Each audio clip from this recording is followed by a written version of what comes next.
Here are the Oregon Ducks, a feisty flock whose habitat includes one of the loudest college football stadiums anywhere. The Ducks, like the Michigan Wolverines, 3-0, feeling they're a pretty good football team with an opportunity at hand. Michigan comes in ranked 5th in the coaches poll. Oregon 22nd. They've not met since 1973. The Wolverines are wary, yes. They have lost in their last 2 trips to the West, but it's a powerful football team with the troubling clouds of hype following them. This is a festival in the city of Eugene. Colorful, the sun is out. It's a glorious afternoon. Dan Fouts is with me, an alumnus of Oregon, an NFL Hall of Famer. Todd Harris is on the field. My name is Jackson, and I'm just passing through. And we're ready to kick it off. Referee Gordon Reese ready to blow the whistle, and Adam Finley will kick off for Michigan. Oregon won the toss. They want the ball. They've got it. Taking it at the 8-yard line, it's Ryan Shaw. He is a tailback, and he's out to the 30. And there the Oregon Ducks will possess the ball. First down. The quarterback for the Oregon Ducks, as we said, they used 2. Sophomore Kellen Clemens goes out first. He's had a very good start on this season as a youngster. Neither quarterback has thrown an interception yet. The Outback Steakhouse starting lineup features some of the great speedsters that you'll see as they come out, and we're locating as to which ones they're sending out for the first snap of the ball game. Sammy Parker is out, sore ankle and all. Demetrius Williams is a youngster who has suddenly emerged. They've got speed to burn. They go quickly to the outside, and Michigan plays it well as Marcus Curry is not fooled, and he takes him down right at the line of scrimmage. Now the Outback Steakhouse starting lineup. Wide receiver Sammy Parker came out of the Arizona game with his ankle sprain. Worked through the week all right. Demetrius Williams, we told you, has emerged. There are 4 people who work at tailback. The offensive line, tackle to tackle, is big. Dan Weaver, a mere slip of a lad at 293, the anchor. And it'll be interesting to see how well they can perform against this Michigan defense.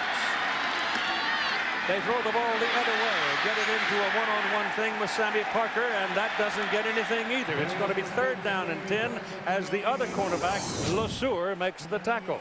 Michigan's defensive front, all seniors, very quick, seasoned, and if they do get pressure, look out. Linebackers, Carl Diggs, 43, the leader. He's a senior, a team captain. And the DBs, they're big and active. LeSueur and Curry have looked very good at corner, and Jackson had 6 tackles against Notre Dame. And we've already seen the strength of this defense, tackling 100% improved, according to defensive coordinator Jim Herman. On 3rd and 10. Clemens back, throws to the sidelines. Bullet pass, good to Sammy Parker. Good for a first down at the 41-yard line. And that was a rocket.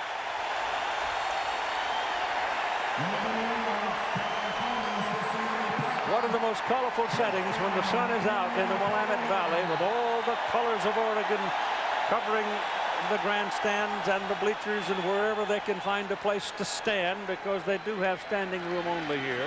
I expect we will have a crowd very close to 60,000 people, which will be the largest football crowd ever in the state of Oregon.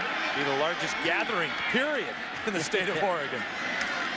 Back goes Clemens looking. Gets a little heat. He's got a lot of green grass in front of him, and he goes up to the 48-yard line. Hoyer and Jackson make the tackle. 2nd down and 4. The ball is marked the tail of it right on the 47 hash. Ducks have a man in motion. They go to the run for the first time today, and the surge of the line will carry him up close to midfield, and they roll him backwards, but the mark is going to be right near the 50. That's Chris Vincent. He is a 218-pound freshman from Philadelphia, Pennsylvania, carrying it. And what Vincent gives the Ducks is a raw, powerful running back, and he's just starting to get into game shape, and they're starting to see signs that perhaps he may have the breakaway speed that will make him the starter. The Ducks will use 4 running backs today. They'll use Vincent, Whitehead, Washington, and Shaw. Vincent is the guy they want to come and make the step up. Now on 3rd down and 1, the Wolverines go to a goal line defense. They line up 6 people along the line of scrimmage. The Ducks pitch it outside, and they get the first down. A good effort by Chris Vincent. The contact was made short of the first down, but the big guy from Philly took it over the marker and moved the chains. And this is an option play by Oregon, kind of a misdirection option play, if you will. Kashama is right here. He's going to get sucked down into the interior of this line, and the pitch goes to the outside. Well executed by the Ducks. But again, sure tackling by the defensive backs of Michigan have kept the Ducks from getting any big plays yet.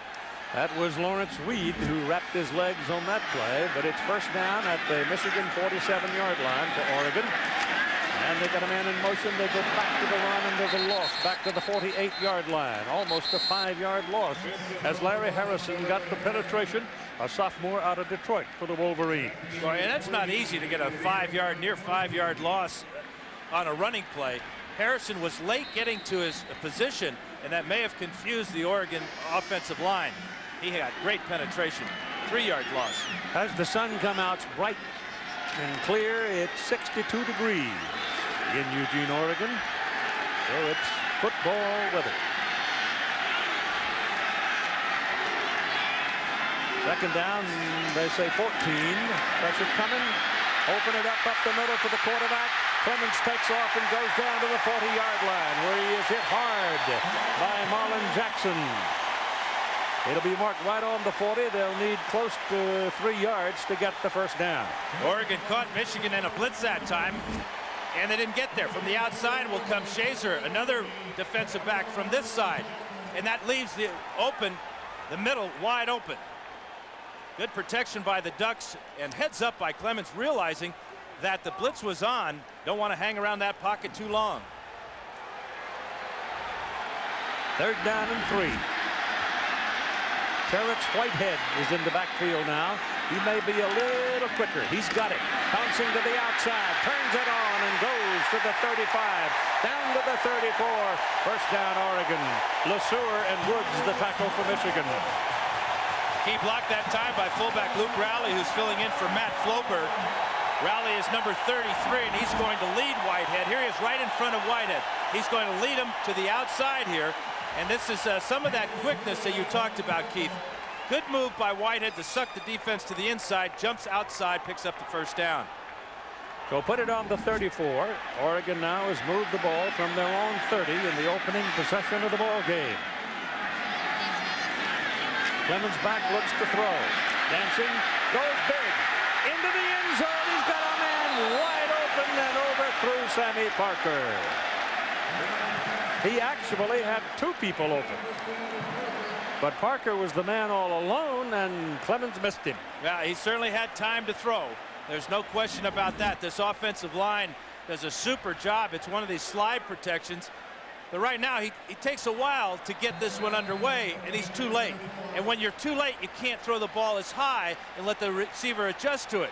So he just airmailed Parker. That would have been a touchdown. Remember that one. That one got away. Single back.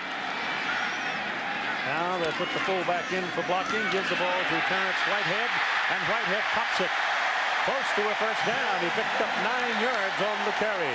And Keith, already Oregon has accomplished something Notre Dame could not do last week against Michigan. The best penetration last week for Notre Dame's offense was Michigan's 37-yard line. That run takes the Ducks all the way to the Michigan 25.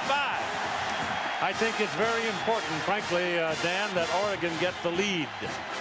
Well, there's no question they've been a very fast starting team this year, and in their recent history. They've had trouble hanging on to leads, though. The brain trust of the defense, Jim Herman, the coordinator, upstairs. And they stay with the run here, trying to wedge out the first down, and they won't get it because Michigan got there first. The Oregon players waving their arms, saying, "Come on, crowd, let's help." Actually, they're saying, "Be quiet. We want to hear the play." They're going to go for it on 4th down. Buddy, it's more than a yard, too. And this crowd doesn't bother Oregon, though. They're used to it. Clemens throwing. He's got his man open. It's inside the big right down to the 5-yard line. Tim Day, the big tight end, slipped outside. Nobody paid any attention to him, and he almost scored.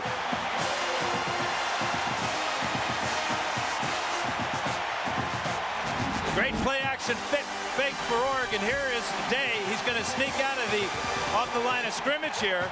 And Clemens does a nice job with a fake and then delivering a catchable ball.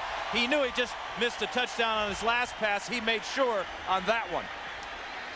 So Clemens comes up with the key completion, and it's first down and goal Oregon at the Michigan 4-yard line. Day stepped in. He played some last year, but he succeeded George Wrighster, who has gone to the pros. Ball is handed off to Whitehead, and Whitehead is decked at just about. They're going to give him a little loss, I think, on the play, as Larry Stevens, the senior defensive end, makes the hit on him. Stevens was heavily recruited by Oregon when he was in high school up in Tacoma, Washington, but he chose Michigan. And you know, Stevens and his mates are not used to having a team drive the field, at least not this year. This is the 15th play of this drive coming up, and already the Ducks have eaten up just about half of this first quarter. So it is second down and goal. The ball is marked back on the 6-yard line. Let's see if they stay with the run. Now they get a man in motion coming back as the blocking back, and Clemens rolls, throws. The ball completed to Day, and Day fighting to the goal line, and he's just short. Marcus Curry was the man who helped keep him out of the end zone, and Curry at 182 pounds has taken on a 268-pounder, but Curry got a little help at the last moment and kept him out of there. Another great job by Tim Day to make the catch, and then know he needs to get to the end zone. Takes a shot there, takes another one, takes 3, takes 4 shots, and sets the Ducks up inside the 1. They need about 1.5 feet. Whitehead is your deep back. Let's see if they run it. Option. Clemens rolls over. They're asking touchdown on 3rd down, and they didn't get it. I think they did get it, though. Before he hit the ground, he reached the ball out. It looked like he broke the plane with the ball. That is clearly a touchdown, and the Ducks get robbed at home. Uh-oh, that's a Lum speaking. Watch this call, though. He's not down. The ball's across the plane. That's a touchdown. Yeah, you're right. It is. They're going to go for it. They only need about 6 inches. Yeah, quarterback sneak is an excellent call here.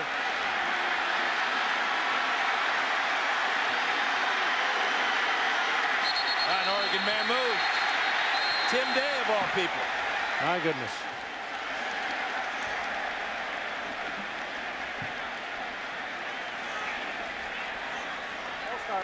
Offense. 5 yards from the previous spot until 4th down. Now, does this change the tune? Does Siegel come in for a field goal try?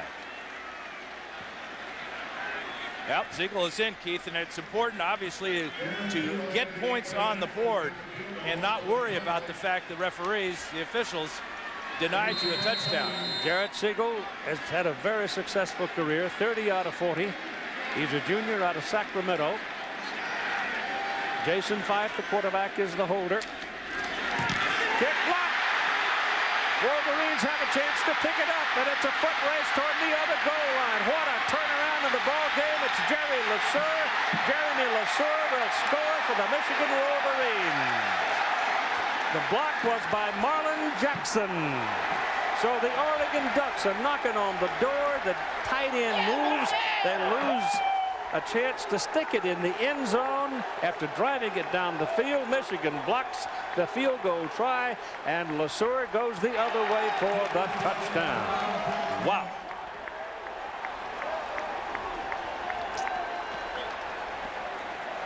Great job by Marlon Jackson jumping through a gap between the tight end and the wingman, and then just smothering this ball off the foot of Jared Siegel. Adam Finley does the place kicking, and today will also punt for the Wolverines. Adam Finley to attempt the point after. Matt Gutierrez is the holder. He's the Californian. No, it's Navarre doing the holding. 16 is holding, and it is no good. Well, that is a very unusual beginning. Not only does Oregon have its pocket picked, and the question is whether its heart was broken, and now the Wolverines come down and miss an extra point to lead 6-0.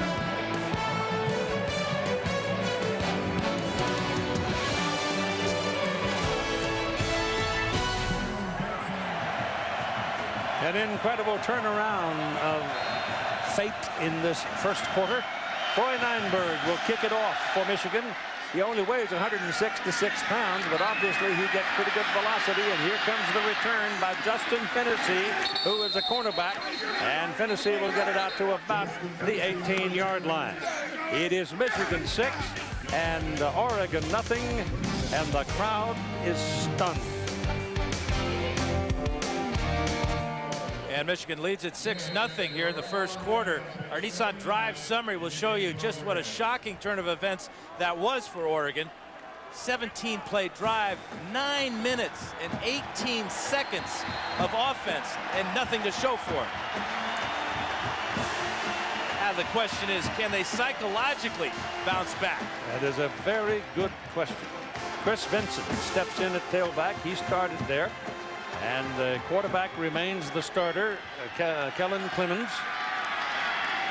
And Tim Day is the big tight end who just moved over to the right side. And Clemens back throwing, getting some heat, gets it off, throws it into the ground, a safe throwaway.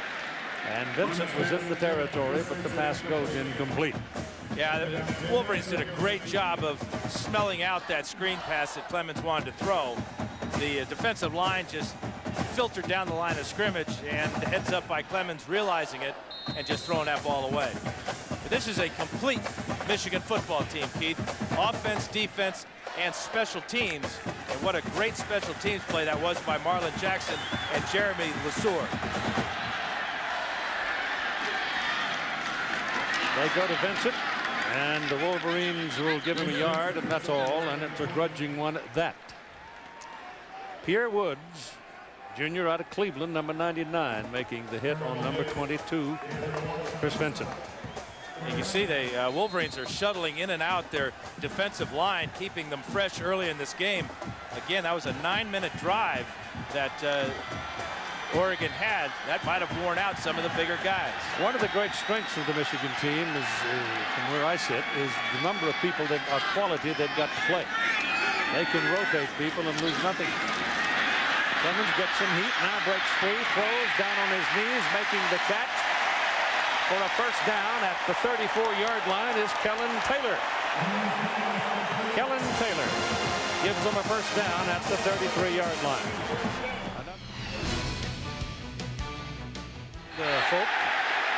The pileup goes into the sidelines. You've got players, you've got the chain gang, and everybody involved there for a moment.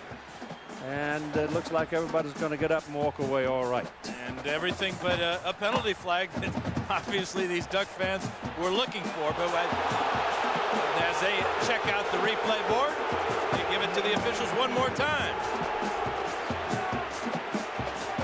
I think what Mike Bellotti is being told that Oregon had a wide receiver in that mix who was blocking on a defensive back, and that might have added to the collision on the sideline. Second down and 10. Clemens quickly, pass completed to Parker, and Sammy Parker will get across the 45, move the chains again. So those quick, sharp shots being delivered by Kellen Clemens continues to pile up movement for them, but still it's Michigan 6-0 on the scoreboard at 4 minutes and 22 seconds to play in the first quarter. Well, of Clemens' 9 passes, only 2 have been incomplete. We saw the one where he threw away on the screen pass, and remember, he missed a touchdown pass to Sammy Parker earlier on that first drive. So he's a hot quarterback right now, and I like the way he's moving around in the pocket, buying extra time.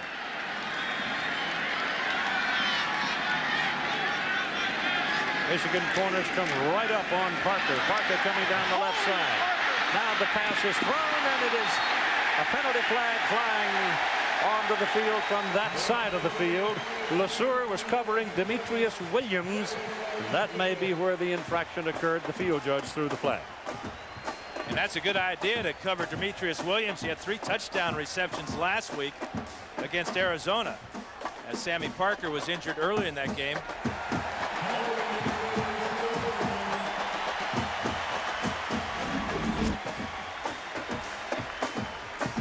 This is Demetrius Williams, number 6 from De La Salle High School in Concord. Penalty not on Jeremy Lesueur on another receiver in the area. It's called Curry on Parker, I think, was where the it might have been just a pick-up call. Pick one. Yeah, you better stay close to Sammy Parker. He runs the 100 meters in 10.18. That's world class. Ball is just inside the 45-yard line. Automatic first down on the call, and there's nothing on the ground for Chris Vincent. Right at the line of scrimmage, maybe even a half-a-yard loss on the play. I'll tell you one thing, there is no room in the middle. No, and this man, Chris Perry, is wondering, hey, when do I get to play? I'm a Heisman Trophy candidate. Look what I did last week. His Richards are still clean, though. You go to the second quarter, he'll be all spiffy. You know, I hated this when I was a player, Keith, when the other team just took the ball and kept it away from us. You come out of the locker room, you're all warmed up, you're all hyped up, you're ready to roll, you know what plays you want to run, and here you sit in the shade. I've never seen that, I don't think. With 3 minutes to go in a quarter, the one team has no time of possession, yet they lead the game 6-0. There's nothing there either. They go to Whitehead on it, who had come back in at tailback, and he's hit right at the line of scrimmage. Larry Stevens right there. Yeah, Larry Stevens is their pass rush specialist, but he's shown a couple of times in this first quarter that he can play the run extremely well.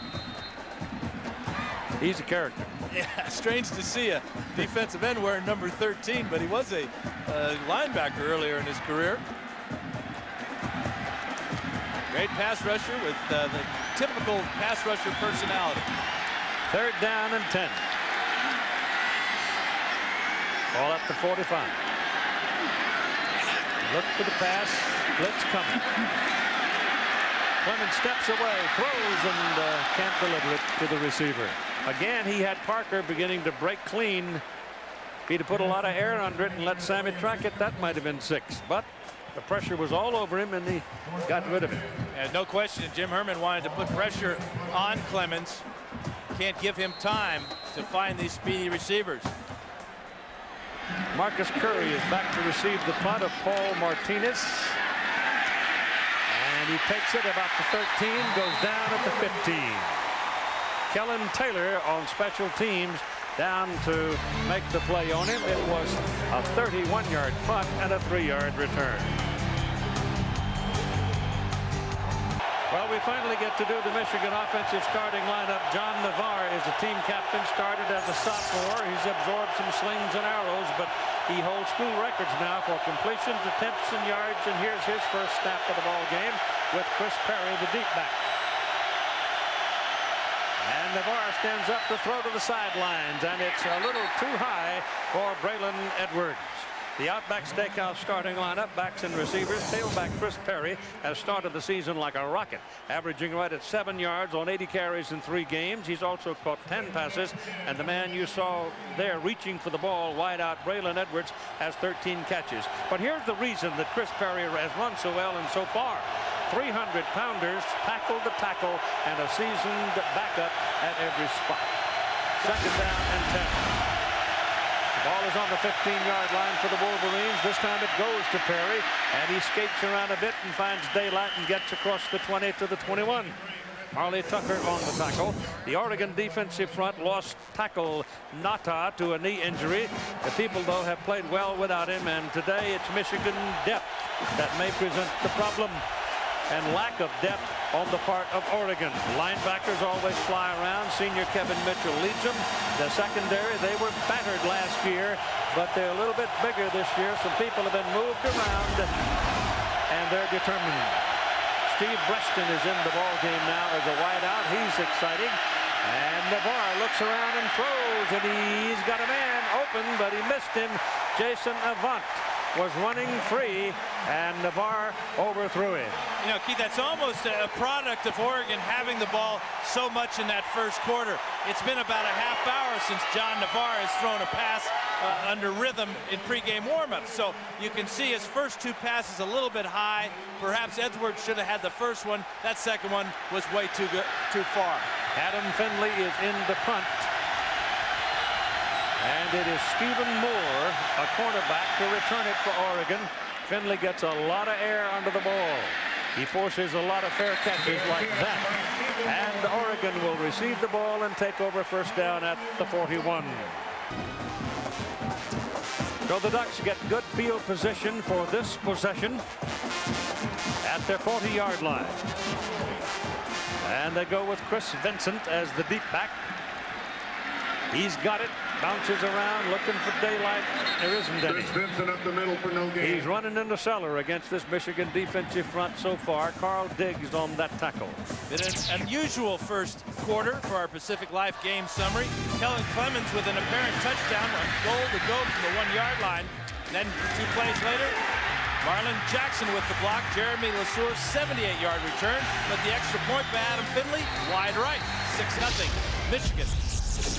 You just sent a quiver through Bobby Bowden. Wide right. 2nd down and 10. Clemens with a little time. Gets the pass completed. He's got some room. It's Terrence Whitehead, the tailback. He's on the Michigan side of the field. 1st down at the 41-yard line. Ernest Shazor, the tackle. Oregon's one of the best teams in the country at screen passes. They have a wide variety, and Andy Ludwig, offensive coordinator, called the right one this time, because after Whitehead comes over here, there is nobody in the secondary that has him. Good job up front by the line. Stites with a shield block there, and then Whitehead's across midfield. Great field position continues for Pilati's Ducks. 41-yard line, 1st down for Oregon. Clemens with a lot of time, throws short. Pass good to Williams, and as he wanted to cut back to the inside, he falls down. And we have played a quarter, and Michigan has hardly seen the ball, but they lead 6-0.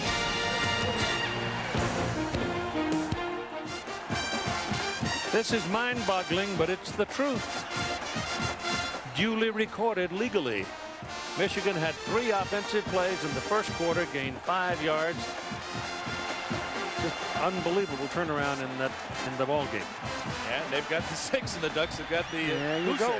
Yep, 2nd down now, and 7 for Oregon.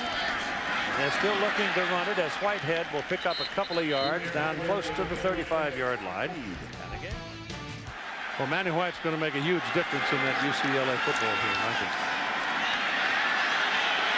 Passes away, caught inside the 20-yard line. Demetrius Williams in front of Marlon Jackson. Keith, you just will never know how tough and how great that throw was by Kellen Clemens. Running literally for his life, 3 Wolverines in his face, and he's running away from the line of scrimmage at that angle. And he puts this ball on a line. I thought that Gordon Reese was reaching for his flag, the referee, as he looked at the Oregon offensive lineman trying to hold off one of the defenders, but he didn't pull it. Bad job of holding. And 1st down at the 19-yard line for Oregon now. That's Day, the tight end, dropping into the backfield. The pass is away, and he dropped it. Ball was thrown behind him. It was Leobrotten. Nate Leobrotten had a double tight end in there, and the ball was a little behind him. Here's Todd Harris. Well, Keith, the Michigan sideline is in the shade right now, but Lloyd Carr was livid. He was hot, giving the officials all they could handle because it happened right in front of him, that hold they got away with. Meanwhile, John Navarre, who's only been in for 4 plays, is sitting on the sideline, and it's about 10 degrees cooler on this side than the Oregon bench, so it's really chilly. I'm surprised they don't have him up and throwing. Wait till November. I think they can handle 10 degrees. 2nd down and 10 now for the Ducks. Whitehead up the middle. He's free. Touchdown, Oregon.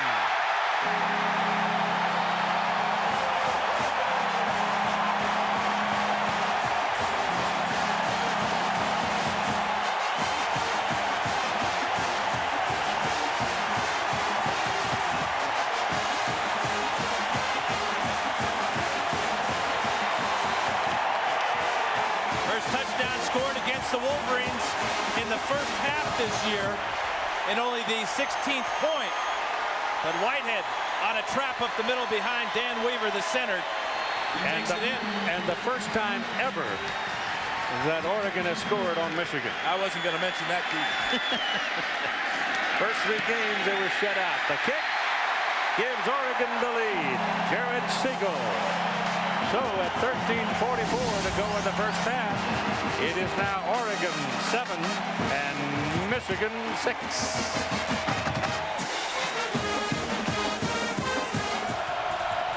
Oregon's Jared Siegel will kick off. Jeremy LeSueur is waiting for it, watching it, drifting toward the corner, back into the end zone. He'll put a knee down and come out for the 20. A couple of things to look at on this touchdown. This is a wide receiver, and he's going to come around this side. That affects Michigan. And then the block in the middle by center Dan Weaver. And Terrence Whitehead will go 19 yards, literally untouched, right through the heart of the Michigan defense. Dan Weaver, incidentally, was a walk-on. He's a graduating senior and team captain. From Redmond, Oregon, his brother Jed, former Duck, playing for the 49ers at tight end, was also a walk-on. My kind of guys. You got it. 20-yard line for Michigan. Navarre gives to Perry. Michigan, I'm sure, would like to pound away on the Oregon defenders here for a while and wear them down some. 2nd down and 7. Boy. Ciavi brings down Chris Perry authoritatively. Right about the line of scrimmage.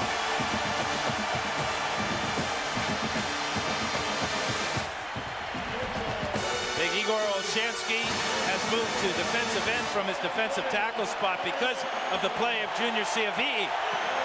Remember, Haloti Ngata is out for the season, so the Ducks have had guys stepping up. That's an example of a guy stepping up, Junior Ciavi. Chris Solomona is in there as well now. He's the one exhorting the crowd for more noise. Back goes Navarre to throw. No pressure. Now he gets hit just as he throws, and the pass is completed to Braylon Edwards. And Edwards has got a big play for the Wolverines to put it on the Oregon 49-yard line.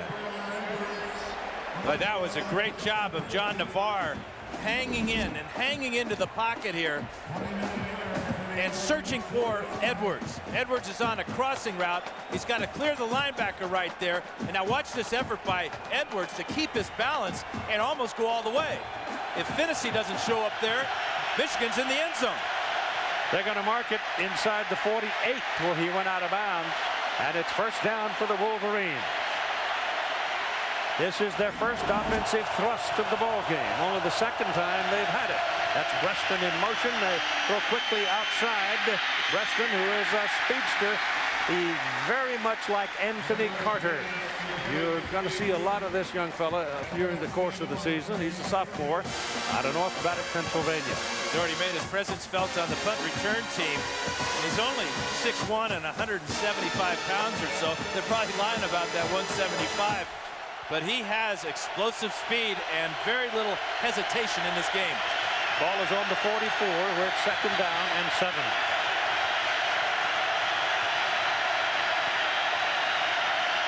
Perry cuts back into the traffic and will get a couple of yards.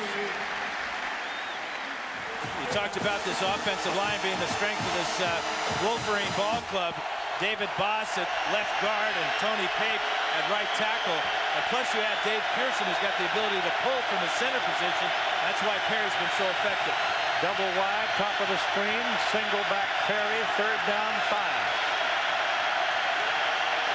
Oregon blitzing. Gets some heat on him. Ball is missed his man. He had him open. Kevin Mitchell looping from the outside, got in his face, and he missed his pass, and it's 4th down. Yeah, it was a well-designed blitz by Nick Galeotti. He brought the linebacker Mitchell, but he also brought the strong safety Keith Lewis. Here is Mitchell here. These feet belong to Lewis. Watch as Mitchell goes up the field. Lewis will come underneath, and that forced Navarre to miss a wide-open tight end. Finley in for his 2nd punt. Adam had 39 yards on his first one. Ball comes out, recovered by Oregon on the midfield stripe, right about the 50-yard line.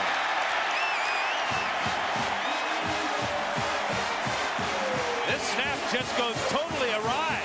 Scott McClintock was the man snapping, it looked like. Well, it hit Scott McClintock in the head, Keith. He is the personal protector, and the snap by Ross Mann. Here, watch this ball. It's going to hit him right in the helmet. I've seen it all now. Were they trying to snap it to him and run for it? Maybe it was their first trick play of the day. Well, it certainly appeared that Finley was trying to attract the attention of Oregon by jumping in the air, giving them the look that the ball is snapped over his head. But Mann just snapped that ball way too hard off the helmet of Scott McClintock. Jason Fife comes into the ball game now for his first appearance of the day at quarterback, and Oregon has called a timeout. At least they're being charged with it. Maybe they didn't have the right combination of people. We've had some freaky things happen, so don't go away. Let's go back to the fake punt that went awry.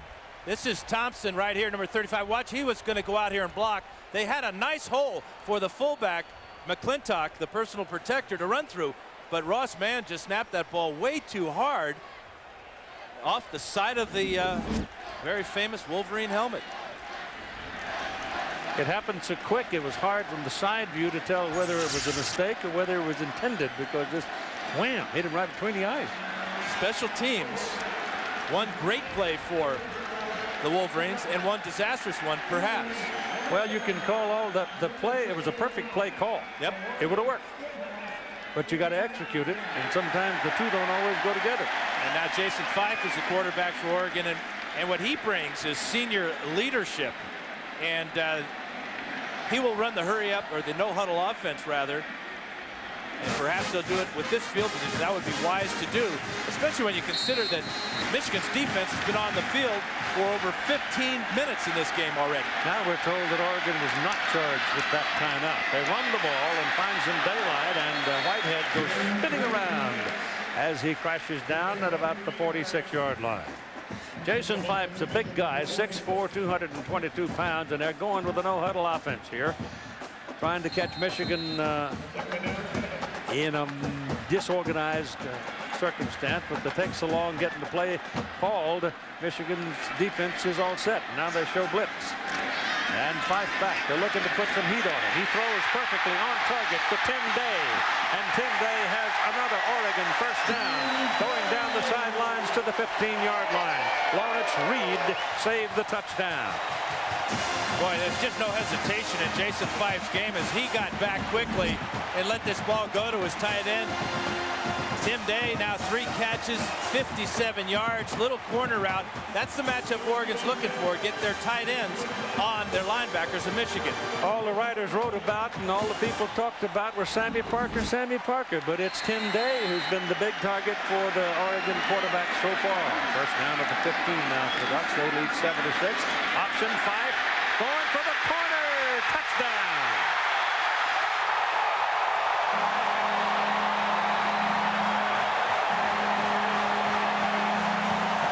Fife can run it.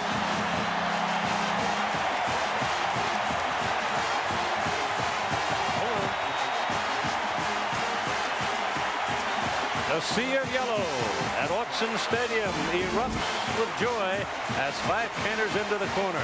And this is what he brings to the team. He changes the tempo.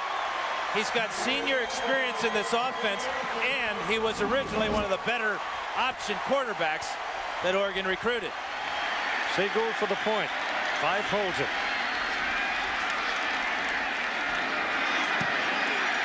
Good. 3 plays, 49 yards, 42 seconds after the botched fake punt.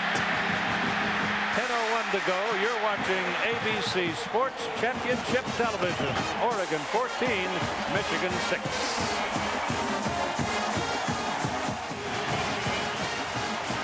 Stunning numbers to ponder. And so is the scoreboard. 14-6 Oregon with 10 minutes to go in the first half. And it could be 21-zip. Yep. Siegel will kick it off. Jeremy Lesueur is waiting back along the goal line. Pierre Rimbert is back there with him. It's hooked out of bounds. Bad kick. Michigan gets the ball out of the 35-yard line, so that's a big mistake by Siegel, trying probably to hit it too hard. So Oregon's a bad kick. Siegel's bad kick gives Michigan good field position to start this possession, only their third of the ball game. And the ball rolling around and people moving everywhere, and Navarre covers it. He better cover it because he dropped it. And right now the Wolverines look jittery. They're just out of sync. I mean, this snap is late by his center, Dave Pearson. That's why Navarre had trouble getting it. Everybody else was moving but the ball. And there's a loss of a yard on the play. It'll be second down 11. Braylon Edwards is the receiver to the bottom of your picture. Navarre goes the other way, trying to set a screen for Chris Perry, and it's a very good defensive play by linebacker Kevin Mitchell, who plays on that side. He's the senior linebacker and the leader of that group. Yeah, he's the leading tackler for Oregon. They call him the mini backer because he's only 5'11", probably more like 5'9". But he's a great open field tackler, as he showed that time. If he doesn't make that tackle, Perry has a lot of room down the sidelines. And the ball is back now at the 29-yard line, where it is third down and 16. And the crowd is all over John Navarre, trying to block out the sound. Big John back to throw. Pressure coming. Sack back at the 21. Devin Long, younger brother of Ryan Long, who won the Outland Trophy a year ago at Washington State. And Devin Long picks up his 4th sack of the year. Defensive end with the motor of his older brother Ryan, number 92, working against Tony Pape with a great move to the inside, splits the blocker. Matt Lentz couldn't get over there, and that's his reward, a quarterback sack for Devin Long. You beat Pape, you beat a good one. Yes, sir. Here's the punt out of there by Finley. Good one. And he comes back to the 39-yard line, coming straight up the middle. It's Stephen Moore. Moore's on his way. It's no flags. Touchdown, Oregon.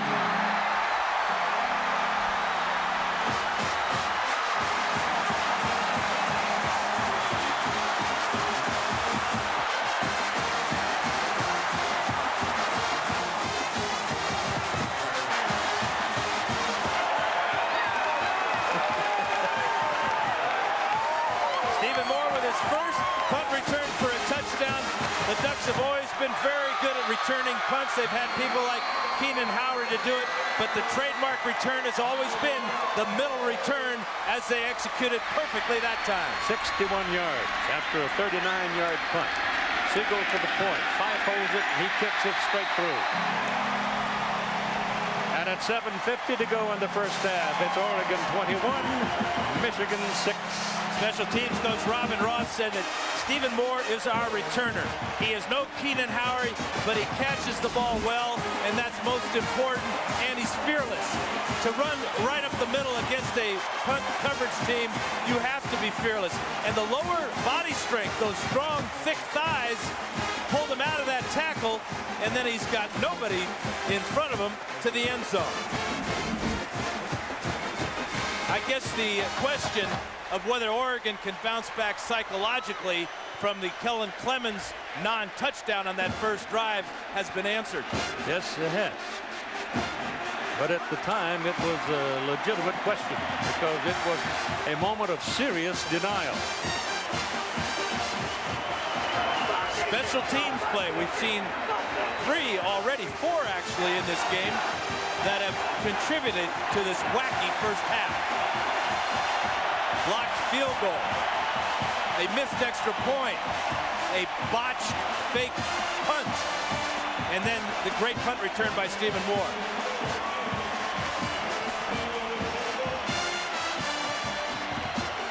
All right, LeSueur will be back there to receive the kickoff from the Oregon Ducks, as they're flying pretty high on their sideline right now. And Siegel has hit another bad kick. That's 2 in a row. He's jerked out of bounds, and it comes out to the 35-yard line. And Keith, Jared Siegel's doing a good job at taking this great crowd out of the game with those kickoffs. But you can see the difference here. This is the big house, Michigan Stadium. And then you come to the nut house, Autzen Stadium. Half the size, but every bit the energy and excitement and noise. This crowd is very, very close to the field. But Oregon was at the end of the journey west, so fertilize it, it'll grow.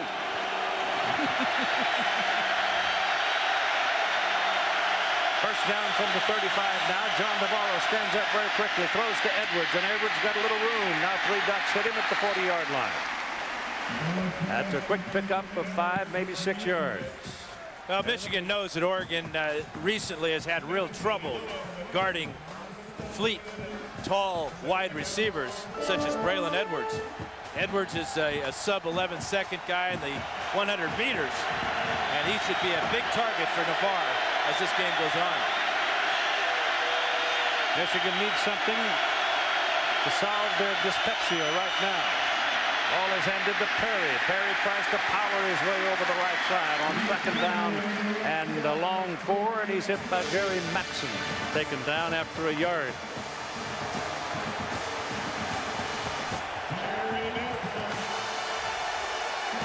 Big 3rd down play coming up for Michigan. And doesn't this crowd know it? We get a double tight end now. Tim Massaquoi in there at 1. Andy Minery is at the other. 1 for 4 for Michigan, so they're going to call timeout and make sure on this 3rd down conversion try. 3rd down, the long 3 coming up for the Wolverines with Oregon leading 21-6.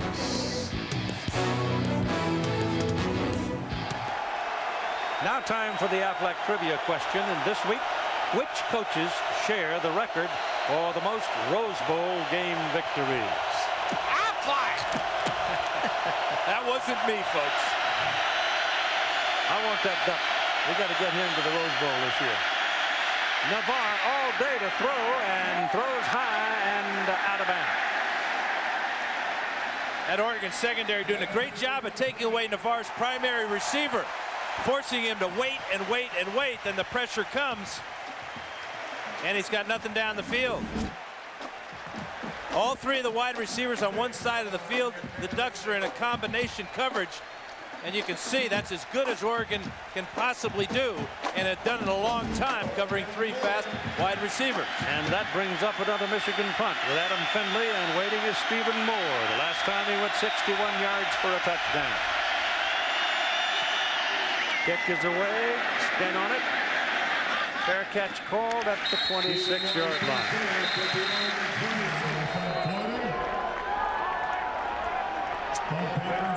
Astonishing numbers here in the first half. All of them. Yep. Jason Fife back in there at quarterback now. He's run for the touchdown. Hands this ball away to Chris Vincent. And Michigan jumps all over him for a yard loss. One of the things you notice about that defensive front, when they come and they get you, you usually are short of the line of scrimmage. The quickness and their size, a combination, it's almost unstoppable. They get you on your heels and make you pay. Big Gabe Watson at 337 right here. Carl Diggs just came off the field. Here's Fife looking to throw it and throws it low. And he had his man too. The receiver had broken off the pattern. Sammy Parker had come inside and he was available. This is an important defensive stand and series for Michigan. Oregon is backed up in bad field position, at least for this first half.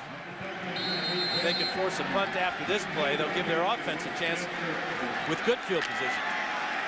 Clock ticking along here. We're under 6 minutes to go in the first half. 21-6, Oregon leading. 3rd down, 11. Five quickly.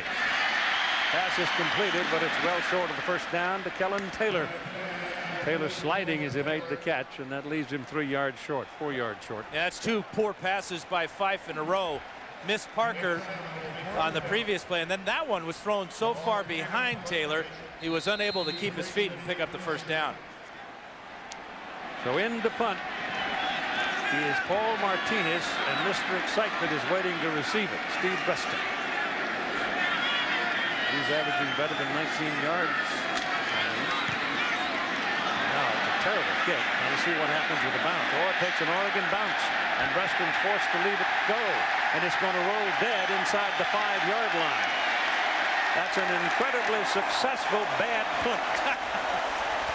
It's just a matter of perception here, Keith.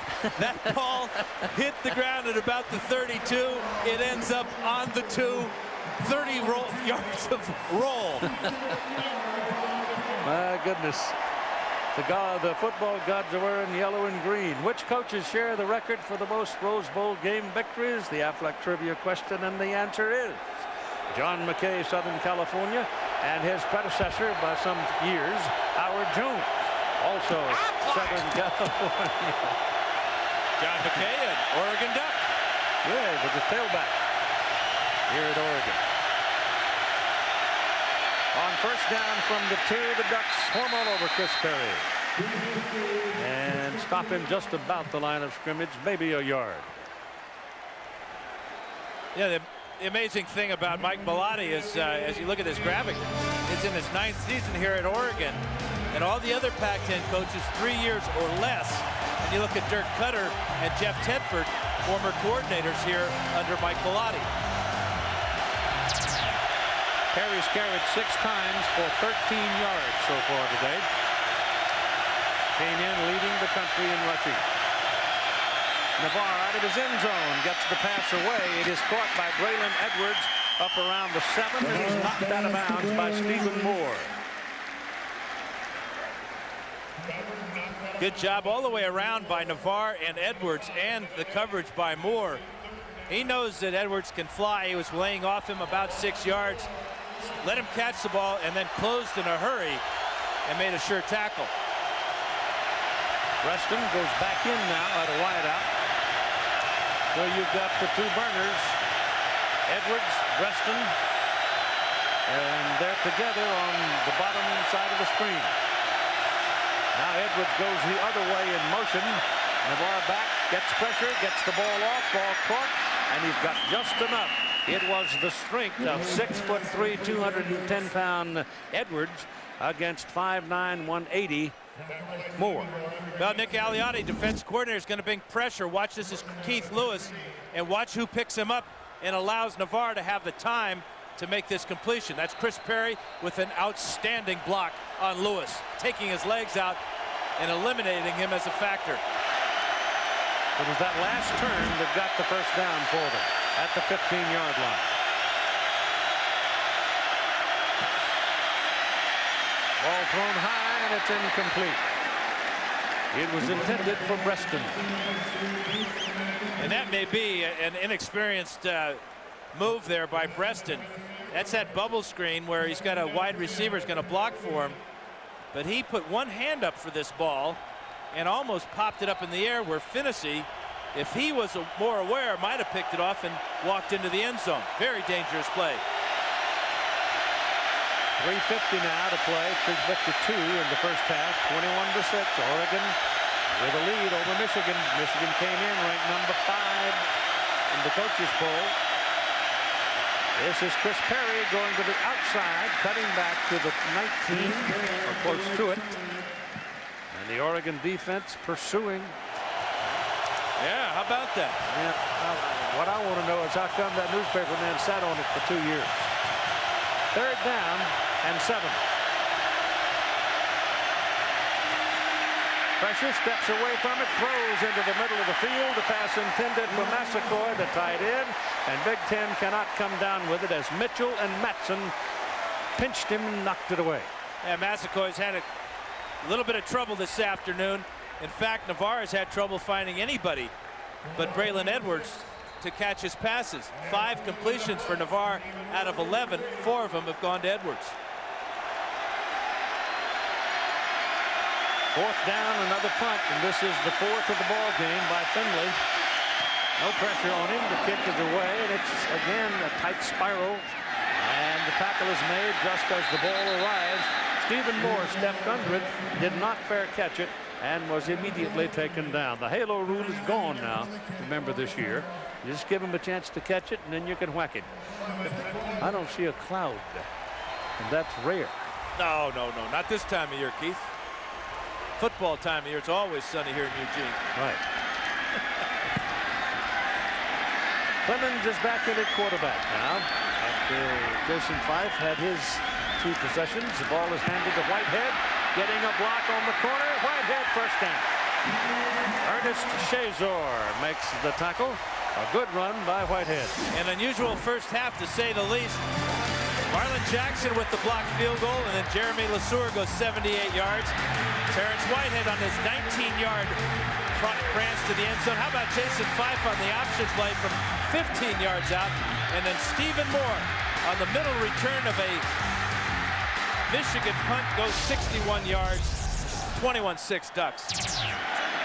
And first down, Michigan 45 with 2.5 minutes roughly to go in the first half. Running with Whitehead again. He bounces outside, spins, and he's got a penalty flag in his wake from the referee. That might very well be a hold. At least a block in the back. So not many penalty flags in the ball game. That's what, the second one, isn't it? Second flag. Yeah, and that's something that Oregon has had problems with, penalties. Way too many of them. Bellotti knows to beat Michigan, you have to play a perfect game. Offense, 10 yards from the previous spot. Still first down. Put it on the 35-yard line after the hold call. To give you the other officials if I can while we got a moment here. Gordon Reese, we told you, the referee. Al Granado, the umpire. Jim Rennie is the head linesman. Mike Batlin is the line judge. Brad Glenn, side judge. Field judge Mac Gilchrist. And Terry Wilson is your back judge. Pac-10 crew. First down from the 45. Whitehead again. Oh, a lot of room out there. And they fake it to Whitehead. Fooled me too. Clemens rolls out and throws complete to Leah Broughton.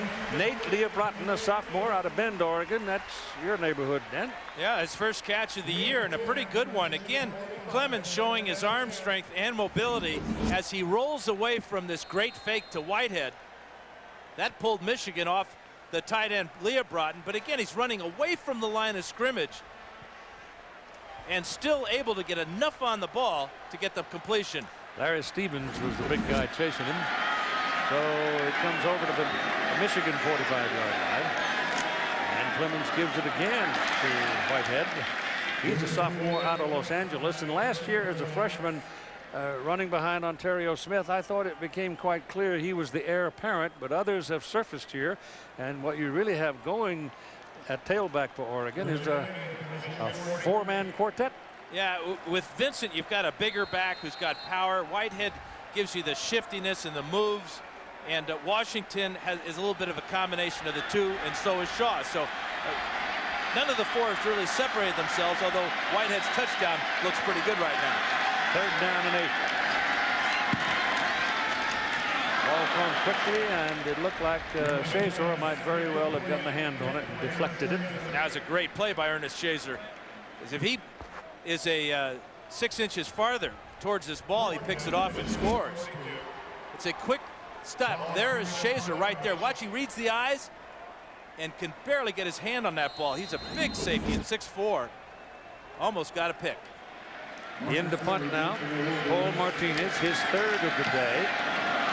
Spins it down toward the corner, trying to hit the corner, and it's into the end zone. Boy, he almost had that thing in coffin corner. A moment now with Todd Harris. Well, Keith, Autzen Stadium, or as Dan likes to call it, the Nut House, is a tale of two stadiums. When the Ducks have the ball, it's quite enough to sing hail to the victors at the 50-yard line, and you can actually hear yourself. But when the Ducks are on defense and Michigan has it, it is absolutely deafening down here. And the difference between Autzen Stadium and the Big House is the sound doesn't go anywhere. It seems to be right on top. And talking with the coaches before the game, they were mostly concerned with the noise and the crowd on the field. Keith. Todd's Traveling Expo is back with us today as they come in the second half, and make sure that you turn on your recorders. You don't want to miss it. I've got an extra copy in case somebody does miss it. It'll be on eBay tomorrow. First down at the 20. Wolverines trying to crank it. And bang, ball is out. Incomplete forward pass. Boy, another Kevin Mitchell belted Perry. Yeah, no question about that, Keith. The only question, did Perry have possession of the ball? The officials say no replay, so no play. Incomplete pass, but this is a heck of a hit by Kevin Mitchell. Right here, Scott Perry, man for man. He breaks on it fast. Oh, that's close. Close. Igor Olshansky from St. Ignatius High School pounces on that ball. Kevin Mitchell, the big play. He's from the Ukraine via St. Ignatius High School. Born in Ukraine. Actually, Keith, it's now like college prep. Yeah. Second down and 10.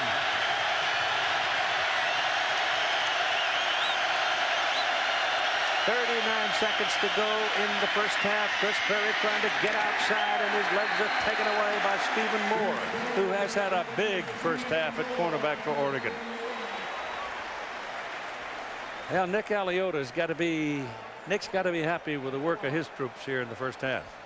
Yeah, I would think, Keith, he's been under a lot of fire last year, but he sticks to his guns. He knows that his players appreciate the job that he does, and he has an attacking style. He's going to put 9 men up in the box. He's going to force you to throw the ball, and he's going to live with the results. It is an Oregon timeout. 3rd and 9 for Michigan at the 21. Crowd comes up. They're going to run it. And the gang tackle, Chris Perry. The first guy is Keith Lewis, number 16, a strong safety. Oregon calls timeout with 18 seconds to go. Watch for them to try now to put pressure on the punter, Adam Finley. And watch number 16, Keith Lewis. He has blocked 7 kicks in his career here at Oregon. Once again,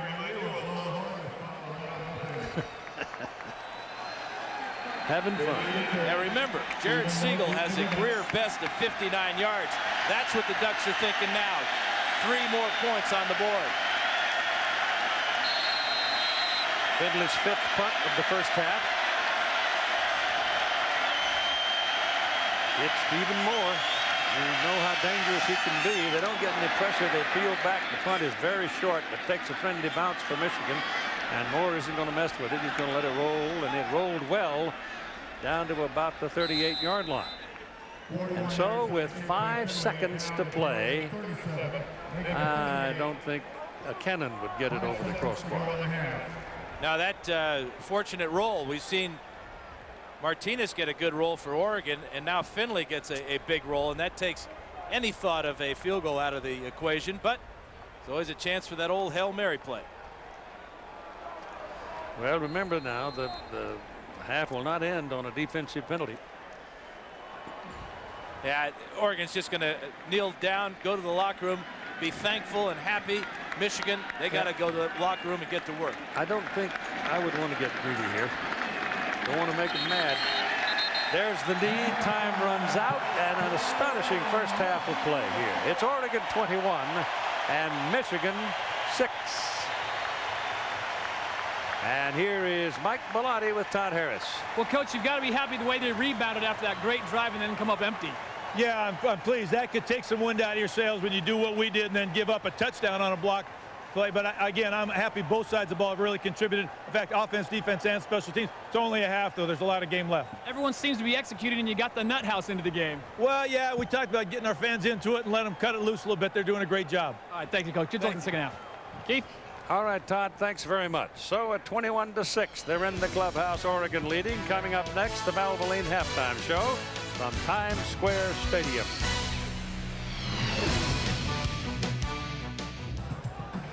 As startling as the halftime score is, the game stats are even more so.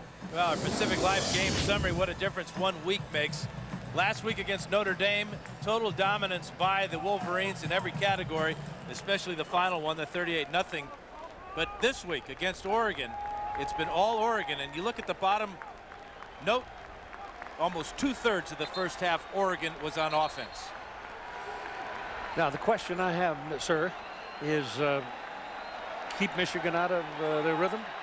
Well, they were never able to get in any type of rhythm on offense or on defense. Oregon had them off balance, on both sides of the ball. And then when you factor in the special teams with the miscues and the great punt return, Oregon has played the perfect first half. Question is, can they do it in the second half? Their history is strong first, sometimes not so strong second. We'll see. Meantime, here's Todd Harris with Coach Lord Carr.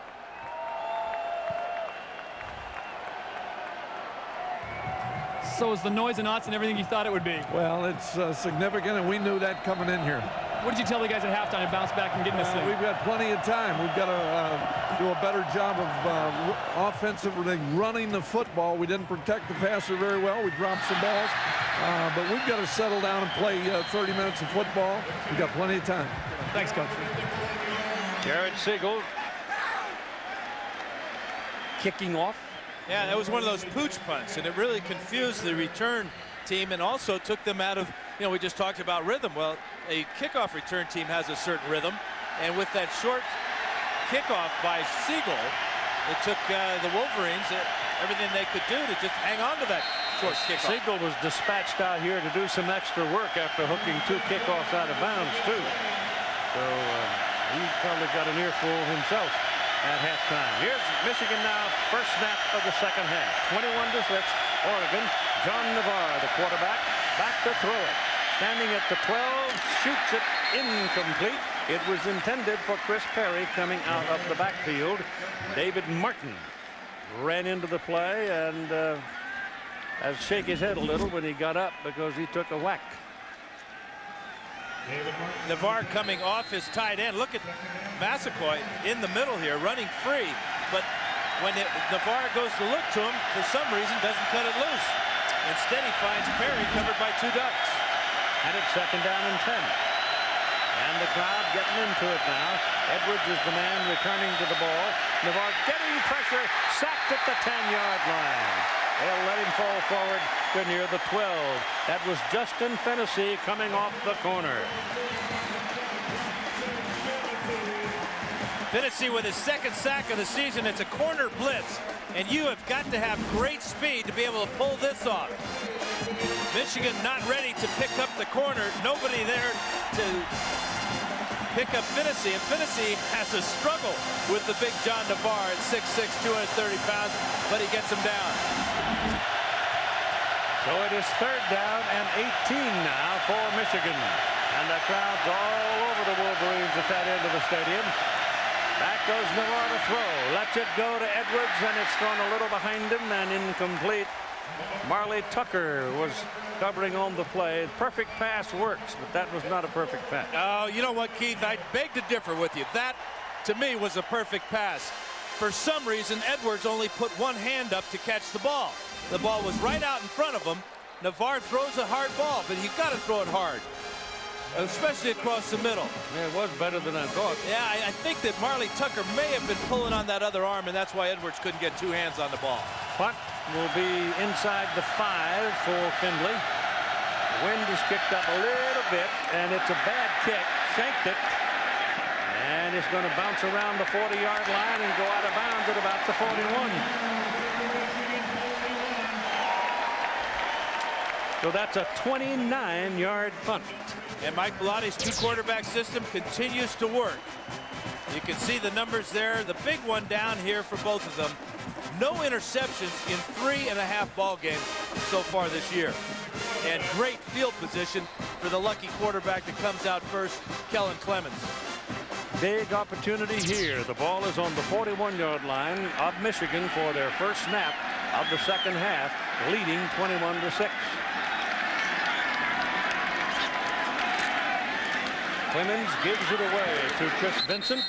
And Vincent, the bigger of the tailbacks, will wiggle around and pick up a couple of 3 yards as Shazer makes the tackle for the Wolverines. Shazer is such a good tackler, along with Marlon Jackson at the safety position. They come up, crowd the box, and what they're looking for is that cutback run. That time, Vincent refused to go where the ball was originally designed to be run, cut back, and there was Shazer. And he lost 2 yards.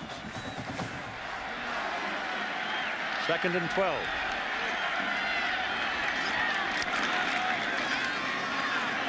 Bounces off the stack and goes inside the 35 down to the 34. So Vincent redeems himself a bit there.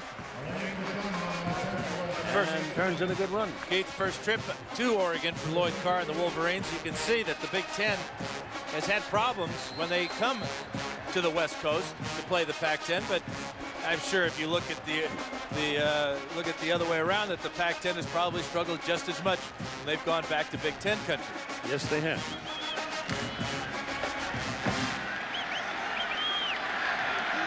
Michigan losing to Washington and UCLA their last 2 trips out here in the regular season. Clemens, a lot of time, throws, his man is open. Up the middle of the field, it is Kellen Taylor. If he stays in the middle, he might have scored. LeSueur makes the tackle. Keith, Clemens was real tempted to take off running, wasn't he? You can almost see his anxiousness to get out of the pocket. His first guy's not open there. He sees the pressure coming, but that is a sign of a quarterback that is maturing. First job is to throw the ball. Second job is to get out of the pocket and run. But when you've got these fast, quick receivers as he has to work with, that's a good choice. Ball is just inside the 20. It's first down, Oregon.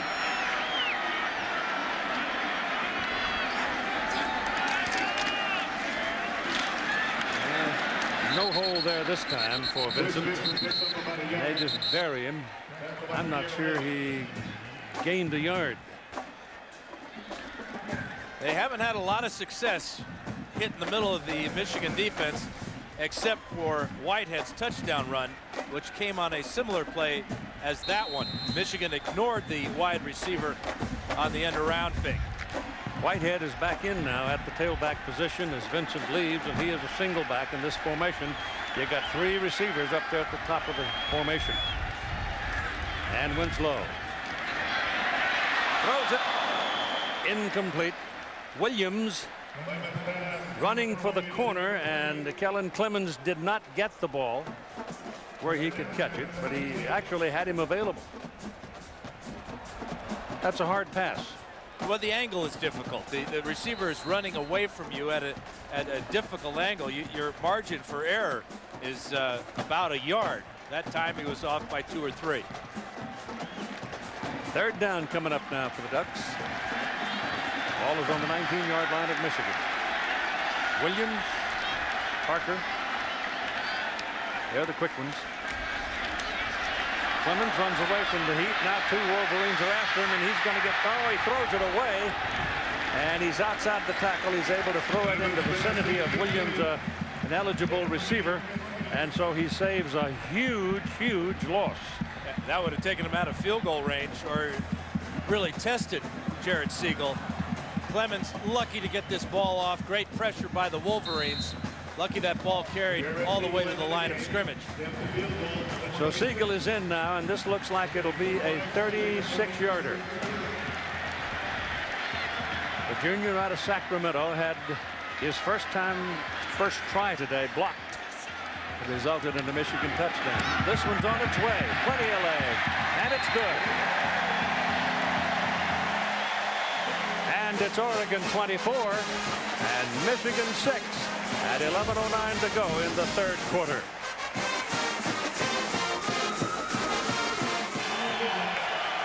The joints jumping in Eugene, Oregon, as the Ducks lead Michigan 24-6 here in the 3rd quarter of play. The whole world is yellow right now.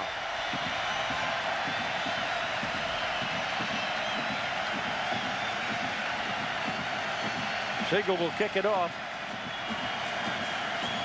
He's been hooking it today. As you saw to start the 2nd half, he hit it up in the air and dropped it short. But notice the hash mark, the far side. Yep. So what does he do? No, he didn't. I thought he might sink it over the other way. Here it comes up to the 30. LeSueur for a moment had funnel, and he almost got to it. Brought down at the 32-yard line. Well, 11 minutes to go in the 3rd quarter, and Oregon leading by 18 points. Wolverines need to crank it up a bit now. Navarre back to throw. Pressure coming, the pass is away. There's a holding call coming up. It's intercepted by Stephen Moore. Back at the 30-yard line. Forget the holding call.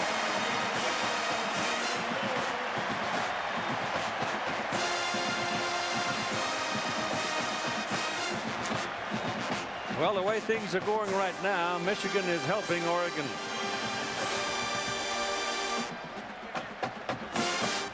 You have the interception back. It's put at the 33. Holding. Offense. Holding will be refused. They'll take the First ball. down, Oregon.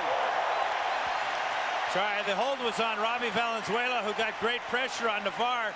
Ignored the play fake. You can ignore play fakes when you're up by 18. Here's Edwards working against Stevie Moore. Who's running the pattern here? Looks like Stevie Moore's running the pattern. He saw that play the whole way. That's getting into your playbook, preparing for your opponent, and knowing where Michigan wanted to attack the Oregon defense. Great play by Stephen Moore, his second one of the day. Moore's had 4 tackles, an interception, and a 69-yard punt return for a touchdown.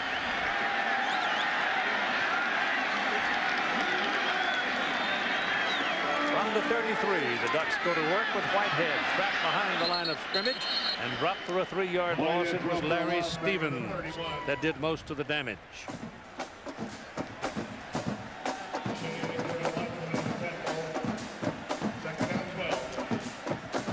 Kansas State's lost to Marshall, I guess the biggest upset of the day.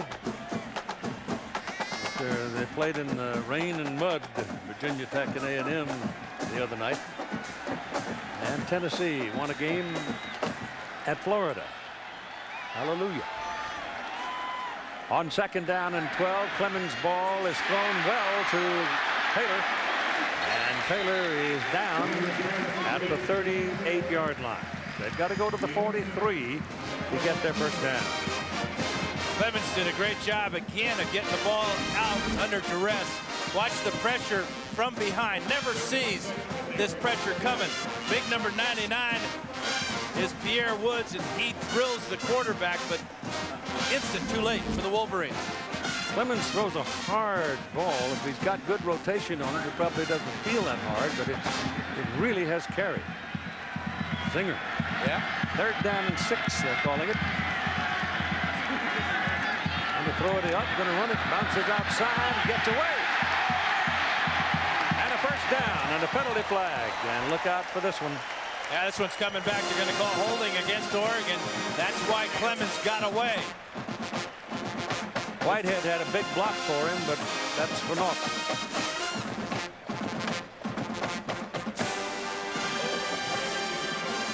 Quarterback draw designed all the way for Bellatti's offense.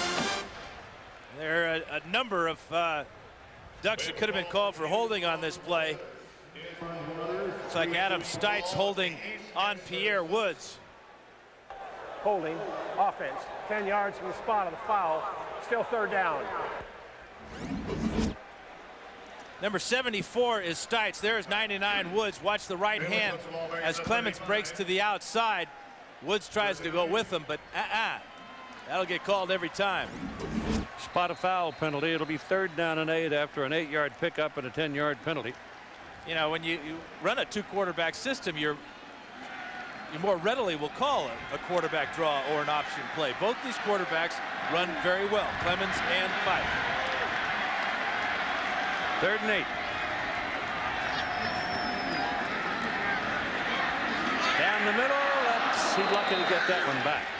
Yeah, that was a great job by Marcus Curry. We saw Stephen Moore do the same thing and intercept Navarre. Well, Curry read that route, knew the post pattern was coming, and if that ball was better thrown by Clemens, it might have been picked off, but the ball was poorly thrown low into the inside. Marcus Maxwell was the intended receivers. Number 15 for Michigan, that's Breskin, Stephen Breskin, and Paul Martinez standing back at his 20. He'll hit it around the 24-25. Snaps a little high, but he gets it out, and it's a good kick. And Breskin takes it at the 28 and gets punished at about the 32 with Taylor coming down to make the hit on him. 38-yard punt, 5-yard return. The crowd today, a new Autzen Stadium record, 59,023. Having Michigan out here is a big thing for these folks, and they're enjoying it with their team leading 24-6. Wolverines to the attack from the 32. Navarre steps up, throws to the sidelines, throws high. Going up to get it is Edwards, and he's got a first down. Time for our Dodge defensive playbook. It's that corner blitz by Justin Finnessy, but the key on this play is watch Devin Long. He crashes to the inside. As Finnessy goes, he's got too much speed for the tackle to come off and try to block him. Finnessy's second sack of the year. That's quite unusual for a cornerback, but that's the Nick Aliotti system. 8.5 minutes to go in the third quarter. First down, Wolverines, their own 43. That's Edwards in motion. Navarre gives to Perry. And Chris Berry cuts back into the middle. And Chris has a first down after about a 4-yard, second down after about a 4-yard pickup. Now, second down and 6. Navarre's pass is batted in the air and incomplete. Navarre goes up to slap it out of the reach of those big linemen of Oregon. Ciavi'i was the man who slapped it aside. Big junior, 6'4", 320 pounds. And he's 2 inches shorter than John Navarre. But Navarre has a low delivery. Comes right off the shoulder. And he has had a number of passes in his career knocked down by defensive linemen. Heads up by Navarre, though, to knock that ball down, not catch it, and take the loss. It says third down and 5, but it's a long 5.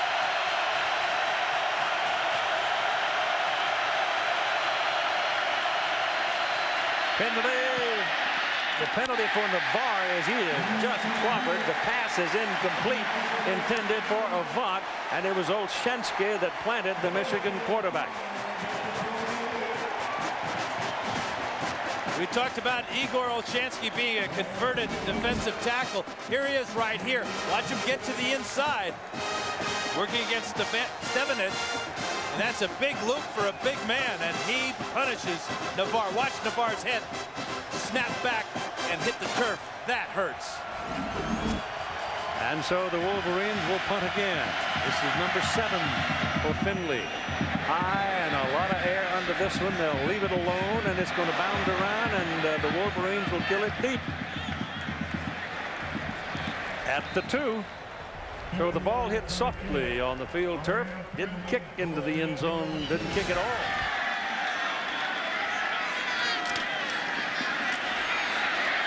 Kellen Clemens is dropped. He was almost sacked in the end zone and wiggled loose just enough to get out to about the 3. Usher Mahad was the man giving him fits back there and had his arms around him. That may be one of the better 1-yard or no-yard runs you'll ever see a quarterback make.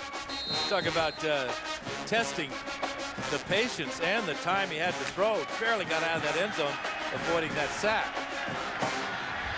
Sammy Parker's off the field, and so is Demetrius Williams. Whitehead is the tailback. He gets the ball, cuts out. Oh, my goodness, he tripped and fell down just when he had about a 4 or 5 yard opening and might very well have picked up a first down, but he's tripped by Adam Snyder. The wind's blowing around. In fact, if they have to kick from here, they're going to give Michigan a very good field position. Clemens throws it. Ball completed to Whitehead out of the backfield. Wolverines take him down at the 10. He's short of the first down by 2 yards. This is what Michigan has in mind for rushing the passer. They have the ability with their front 4 to get pressure on the quarterback. That allows them to drop 7 in the secondary. Makes it tough for the quarterback to find a receiver. But 2 plays in a row now for Clemens, knowing where the pressure is and getting rid of the ball or picking up yardage. 5th punt of the ball game now for Martinez, and he needs the kick of his life right here. Gets it out. Not a particularly good kick. Tail dragger that didn't pop forward. In fact, it backed up on him, and it's going to be marked down at the 34-yard line. That was a 24-yard punt. And that wind you talked about, Keith, just killed that ball. If you're kicking into a wind like that, 2 things. One, the lower you have it, the better, and you need a tight spin. Yeah, but the lower you have it, the more chance you give a great return like Preston a chance to make a big play. He is, however, a freshman, so cut him some slack, I guess. This is Michigan's best starting position. of the ball game. Starting a possession at the Oregon 34-yard line. Crowd jumping into it in a hurry, trying to help the defense. Navarre's going to put it up. Throws a hummer, and it is caught by Braylon Edwards. Reach high to get it, and will get it down on the ground at the 29. Matson, the middle linebacker, was with him there. Great catch by Edwards, and you can see that Michigan is throwing the ball because that's not a misprint. That 1 yard rushing today. Remember, there's been a couple of sacks, and that botched fake punt will go down as a running play. So trouble for Chris Perry and the Wolverines on the ground. 2nd down and 5.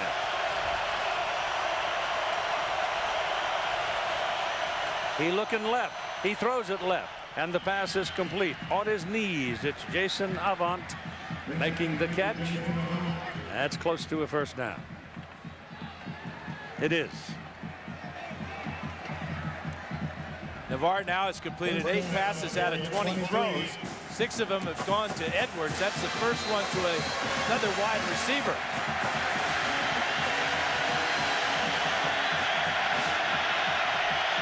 Ball at the 23. Still throwing.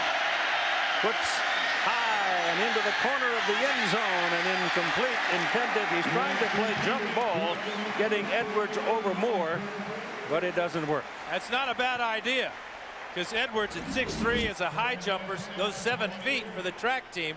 Put it up nice and soft like this, and let the athlete go up and get it. But Stephen Moore is having a career day, number 4. He gives away a bunch of inches at just 5'9". He came up with a big play that time. 2nd and 10. Perry is wide to the right side. Navarre throws it the other way, and it's not a touchdown. One on the other side. The official across the way called touchdown. And they give it to Jason Avant. But I think they're going to talk about it, Keith, because one official is adamant it was not a touchdown. But Avant, number 8, right here, is going to come across the middle and then with great strength. Hennessy can't hold it. No, he can't. He had him at the 5-yard line. But look at this determination and leg drive, but he's not in. He's down. It's a bad call. The guy across the way who couldn't see where the body of the ball was, he saw the ball go across, but he didn't see the rest of the body, and he's the one that called the touchdown. So the Wolverines finally get a touchdown. At 4:03 to go in the 3rd quarter, we might have a good one for the finish.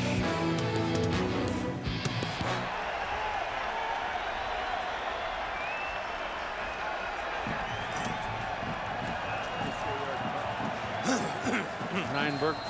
Okay. Troy Nienberg kicks off for the Michigan Wolverines after their touchdown, and he knocks this one well back into the end zone beyond the field of play. The wind is definitely helping carry the ball left to right. So Oregon comes out to the 20. Now a 24-13 ball game. Ducks lead. Michigan took advantage of that 24-yard punt by Martinez to get great field position, and then threw the ball on every down to get in the end zone. Jason Fife comes out now at quarterback for Oregon. It's his turn. Played well when he was in. Whitehead is the tailback. Contact. They're pointing at the right guard of Oregon as having moved Hoyer, who's playing with a rubber protection on his hand, pointing at Reynoso. Dead ball, offside, defense. Offside, Michigan. Offside by contact. 5-yard penalty, previous spot, still first down. Hoyer's really howling about it. Up to the 25 for a 1st and 5 now for the Ducks.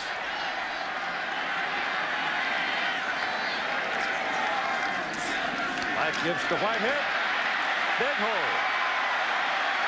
And the first down for Oregon out at the 33-yard line. That's the best running play for the Ducks in a long time, and it comes just power. This is type of power play that Michigan likes to run, as Reynoso is the pulling guard behind in front of the tailback. Here's Reynoso coming here. Watch also Luke Rowley get inside here and give Whitehead a nice hole, and he almost breaks it loose. 13 carries, 59 yards, and a touchdown for Whitehead. And he cuts back into traffic that time and gets pinned by Patrick Massey. Pick up on the plays about 3 yards. Oregon going with the no huddle, which very happy with the way that Jason Fife executes this. But he's not hurrying. The play clock will be, ball will be snapped normal time, but he's keeping Michigan from substituting with the no huddle. They're under it, and it is incomplete. And here's the penalty flag thrown, and Marcus Curry was covering Sammy Parker.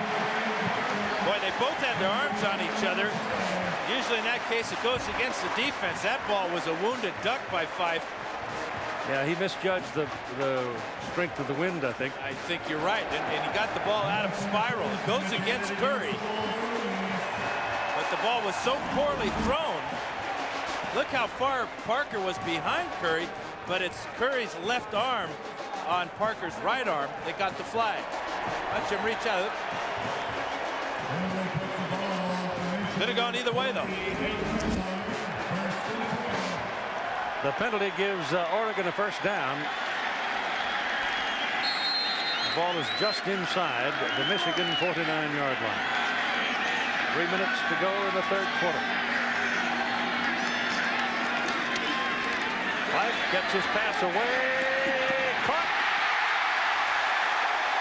Pass caught by Sammy Parker down at the 20. Curry knocked him out of bounds, but he made the catch, and Curry saying he pushed me.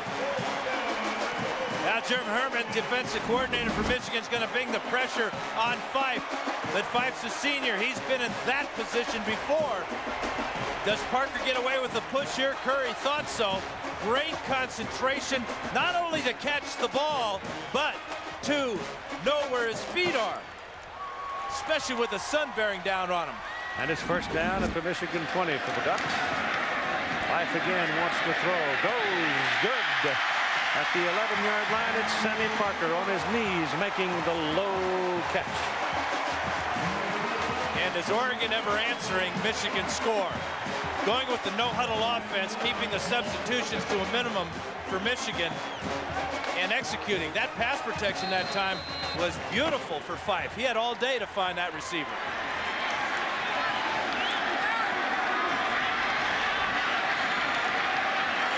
Whitehead, your tailback, has the ball in the middle, looking for the 10 and the first down, and he's got it. Carl Diggs had a hold of him. Whitehead is strong. He's 207 pounds, and he puts it on the 9, first and goal, Oregon. That's a great tackle by Diggs, because if he doesn't bring down Whitehead, that's another Oregon touchdown.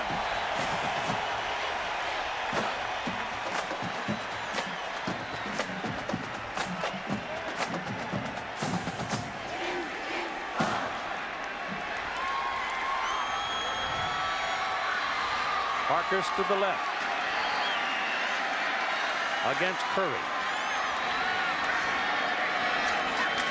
Fife option, turns it, and gets to the 6, picked up 3 yards. Lawrence Reed has had a big day today for the Michigan defense. Made a lot of tackles.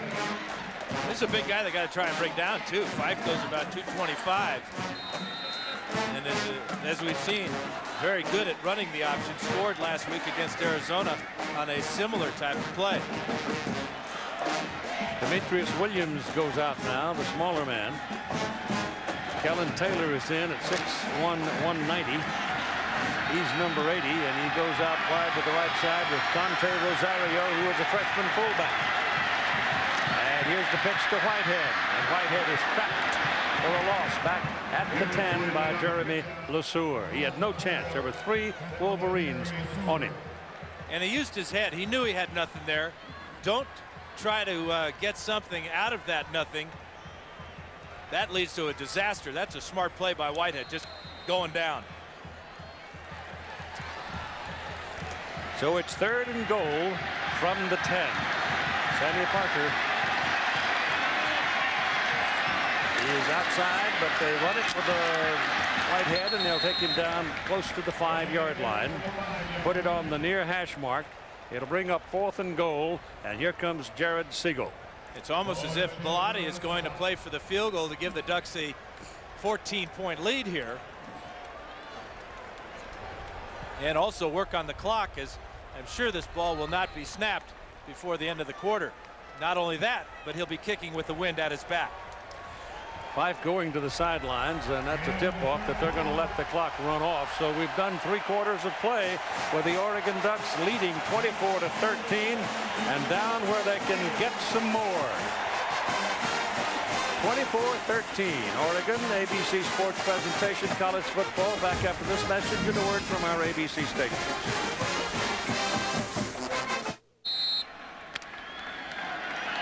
The score by quarters, you see Michigan blocking the field goal try, running for the touchdown, led 6-0.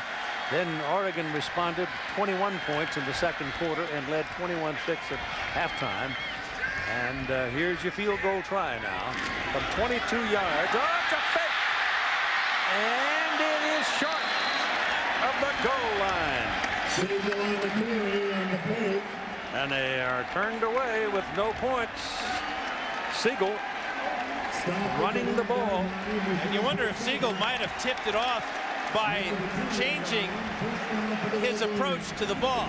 He moves at the last second. Watch him right here move to the inside here, trying to run the play in here, this lane here. Yeah, he did.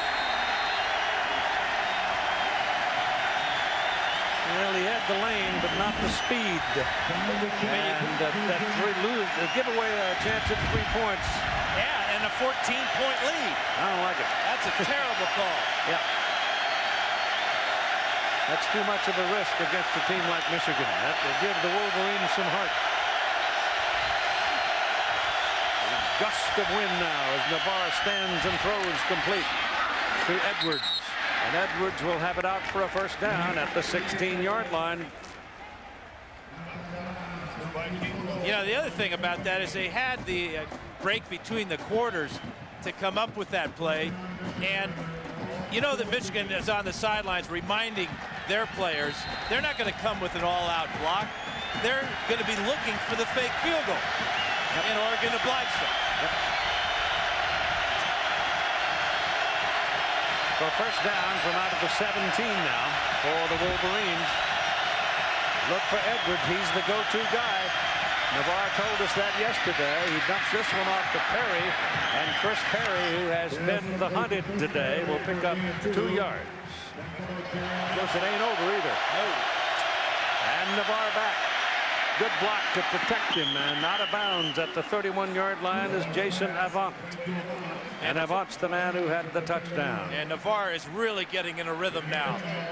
Michigan not running the ball at all, but they're putting it right on John Navarre's shoulders, and he's responding. No hesitation that time at all. Got back quickly and got it out.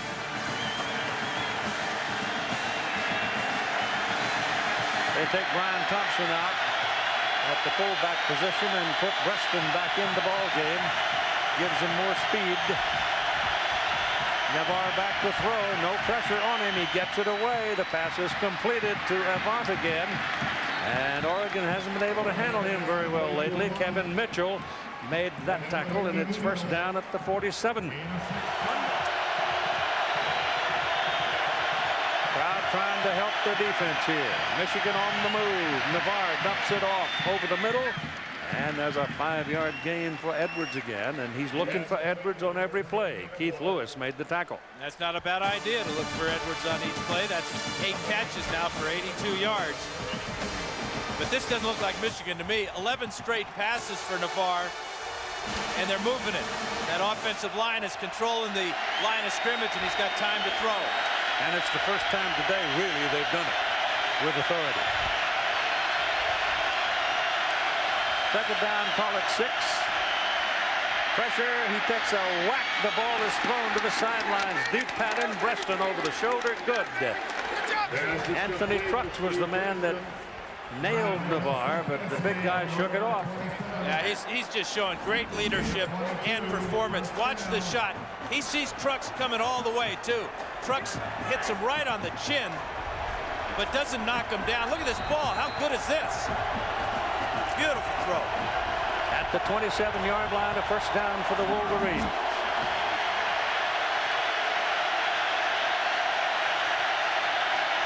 "24 points may not be enough." Navarre gives this to Perry, and Chris Perry battles his way to the 25, picking up 2 yards and 2 tough yards. So it'll be second down and 8. And now you look at these two teams. Oregon players have got their hands on their hips. That tells me they're getting worn down. This defensive line has been rushing the passer. They've got to be very, very aware of Chris Perry and his ability to pop to the line and go all the way. Yeah, and they've just had taken Sivai out now. He looked tired. They don't have enough men out there, Keith. They have to call time. Ducks have 10 men on the field right now. Yeah, they had 2 go off and 1 came on, so it's a tired group, and they need some rest. Second down, long 7 from the 25-yard line of Oregon, Michigan, and Navarre's throwing for the end zone. Edwards is there, and it's incomplete. The coverage by Justin Fennessy. They've battled all day, and that time the ball was a fraction high, and Edwards had his hands on it but couldn't reel it in. And the wind is very gusty right now, and this ball, again, it gets out of spiral, and it's going to float on Navarre. He's got Edwards. Edwards has a touchdown here, but the ball just floated long enough and floated behind Edwards where he had to reach back where Fennessy was. And so it is third down and a long 7.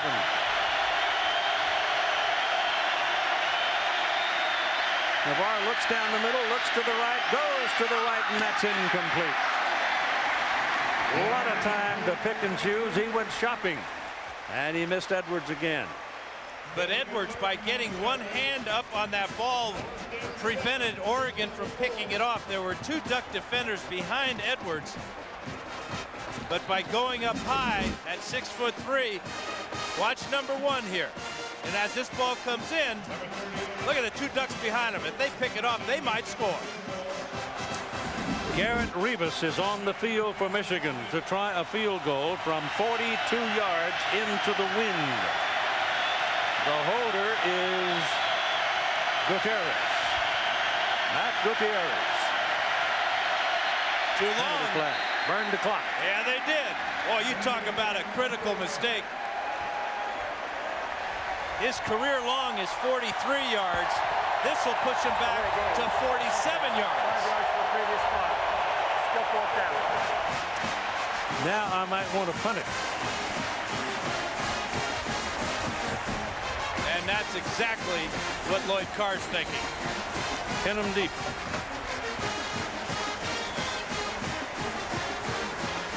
But on the sidelines, the offense is gathering.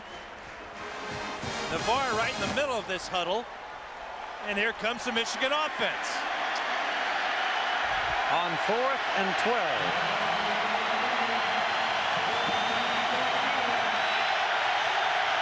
Well, trick plays haven't been great today for either side.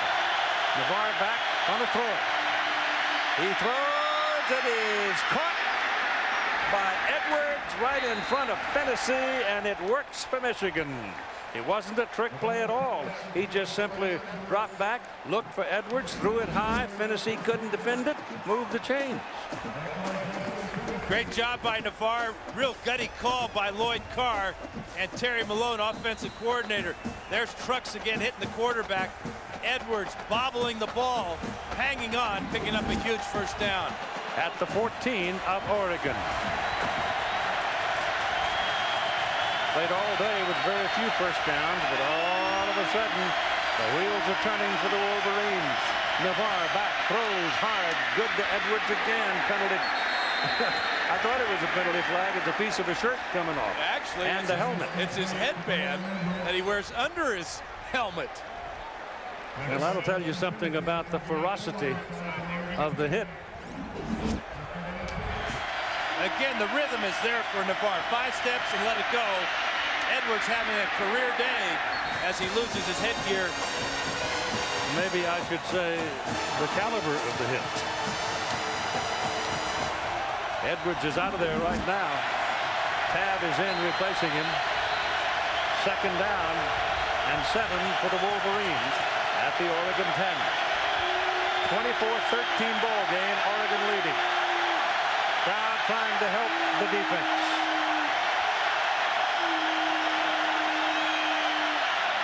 Navarre looks left, goes down the middle, and it is incomplete. He is out of bounds beyond the field of play. Jason Avant. Well, that was close. Yeah, let's see just how close. A good hard spiral by Navarre. Avant out of bounds with both feet. Yeah.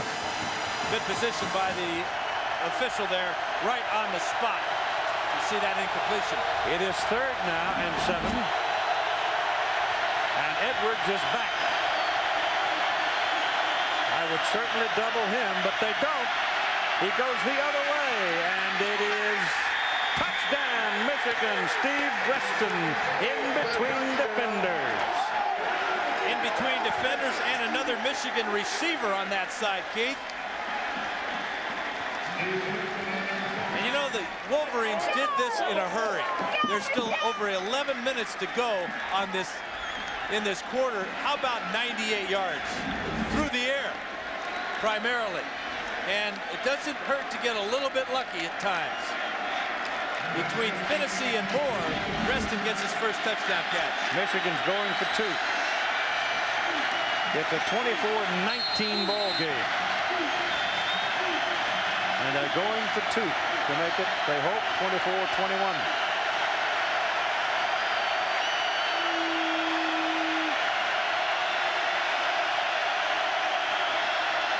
Look at Edwards coming back toward the ball. He throws it to him. He's down at the goal line. Good. Kevin Mitchell had a hold of him, but Braylon Edwards is a big guy, 6'3", 210, and he falls on the goal line just far enough to get the call. And so it is now Oregon 24 and Michigan 21. Crowd reacting. They think that Edwards' knees may have been down before he reached out. Kevin Mitchell with the tackle, but too late as Navarre, playing the hot hand, leads Michigan back into this game. How many passes has Edwards caught now? 10. He's caught 10 balls. That's close, Dan. Yep. There have been a number of close plays, and they've all seemed to have gone Michigan's way when it comes down to the goal line. Oregon gave up the field goal down here, and they're back now in a 3-point ball game and a fight to try to save what has been a valiant effort for them and what at times seemed astounding. Yeah, that decision to go for the fake field goal took all the momentum away from an Oregon football team, and Michigan has responded like true champs. That's a short, high kickoff. Let it go out of bounds, young men, and you'll get the ball at the 35, and that's where they'll get it. So Oregon has the ball at the 35, but Oregon must now come, Dan, with purpose if they are to hang on. It'll be interesting to see what Bellatti's choice at quarterback. He's going to go with a senior, Jason Fife. The other interesting thing apart about the Oregon offense, will they go with the no huddle, which Fife executes better? Terrence Whitehead is the deep back, double wide, top of the picture. Give the ball to Whitehead. He finds daylight, and he's across the 40 and out to the 41. So that's a pickup of 6, maybe 7 yards, and a good first down gain. Yeah, you watch Whitehead, and he's almost making too many moves instead of just running straight ahead and going north and south. That little cut there, it may have cost him the first down.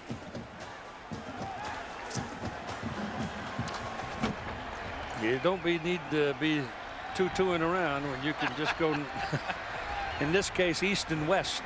This field is laid out east and west. Fife is throwing. The ball is completed. to Rosario, the freshman fullback, and he takes it inside the Michigan 40-yard line. Just barely. They're going to put it right on the 40 where he hit the chalk.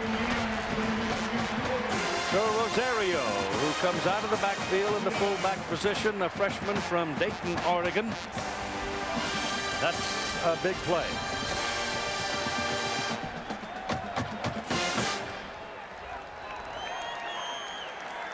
Jason Five coming out, working well, and is moving the team with 10 minutes and 20 seconds to play. On the first down snipe, Fife's pass is deep to the corner, and it is overthrown, intended for Sammy Parker. It'll be second down and 10 for Oregon on the Michigan 40-yard line, with Oregon leading 24-21 in the ball game and 10 minutes and 13 seconds to play. Oregon had the big lead at one time, 21-6 at halftime, but Michigan is starting the comeback here in the second half. So we welcome those of you who've been watching the UCLA-Oklahoma game with the Sooners out in front 42-24. This has been an exciting football game. We've had some weird things happen in it, and time permitting and opportunity permitting, we'll show you some of them. Oregon now fighting, trying to hang on as Fife throws hard, and the pass is incomplete. Marcus Curry defending Demetrius Williams on that play, and the crowd is hooting about it. Keith, our Pacific Life game summary. A couple of wacky plays in this one. Oregon with a controversial decision to fake this field goal on 4th and goal from the 5-yard line. Would have given the Ducks a 14-point lead, but Siegel has stopped short of the end zone. After a 98-yard drive, Navarre hits freshman Steve Preston for that touchdown, and then Braylon Edwards for the 2-point conversion for a 3-point ball game. Edwards has had a huge second half. He's caught 10 balls today for Michigan. He has been the primary target. And a timeout is called here by Jason Fife, the Oregon quarterback. So Oregon will have one timeout remaining at 10:06 to play in the ball game. Michigan coming in ranked 5th in the country. Oregon 22nd in the coaches poll.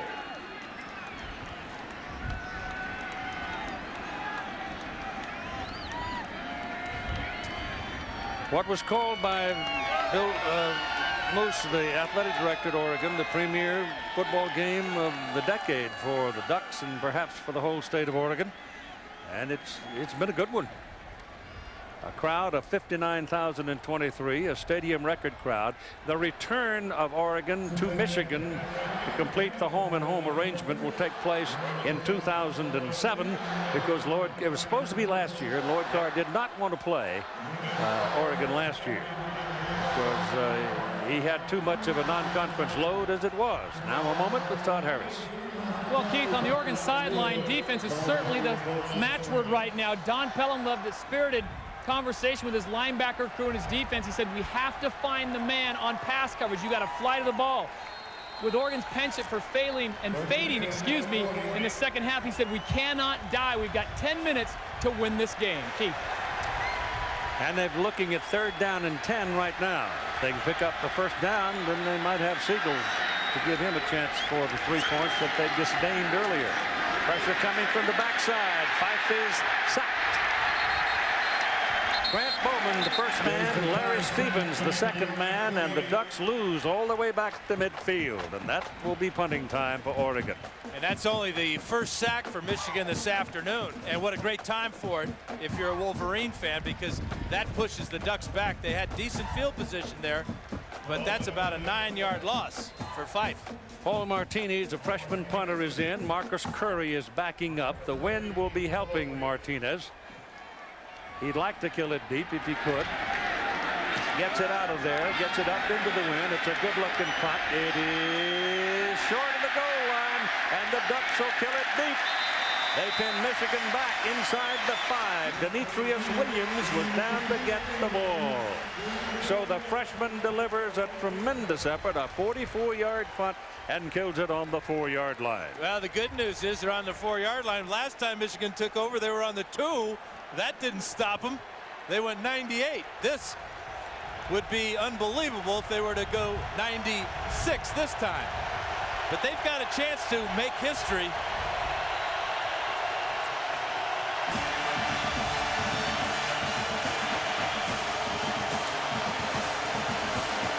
Welcome to those of you watching Florida State, Colorado. 33-7 Seminoles in that one. Here in Eugene, Oregon, it's 24-21 Oregon. Michigan from their own 4-yard line on first down, going for the bundle, and it is incomplete.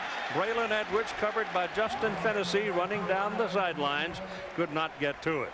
And that history I was talking about, Keith, the biggest comeback in Michigan school history is 17 points against Virginia in '95, the season opener that year. They trailed by 18, 24-6 in this third quarter. They had a terrible first half, but about the middle of the third quarter, they started to find themselves. And they're beginning to look more like the Michigan team everybody was anticipating. The crowd, thunderous, trying to help its defense. Navarre's been throwing to Braylon Edwards all day, and he throws one more time, and it's incomplete. Kevin Mitchell in on the coverage, the linebacker on that side.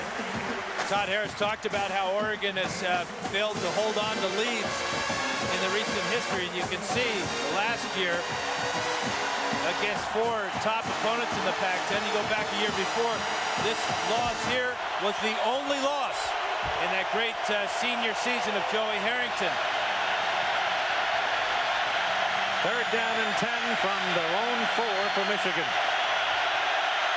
This could be a big play. Big play. Navarre looking, hunting, and throws, and caught by Jason Avant, who has had a big second half. He scored the first touchdown for the Wolverines. He ran free that time right in front of Rodney Woods and made the catch. Well, Navarre's a pocket passer, and his offensive line is giving him a foolproof pocket this afternoon. Look at that. No duck within 5 yards of Navarre, and new defensive back Rodney Woods gets turned around by Avant and schooled as Michigan converts that big third down. 5 catches for Avant, 79 yards and a touchdown. That's a big day, too. On first down now from the 27. Navarre all day, and now they're sacking. Getting back inside the 20-yard line, it's Robbie Valenzuela, the first man to get to him. A long season in South Bend, doesn't it?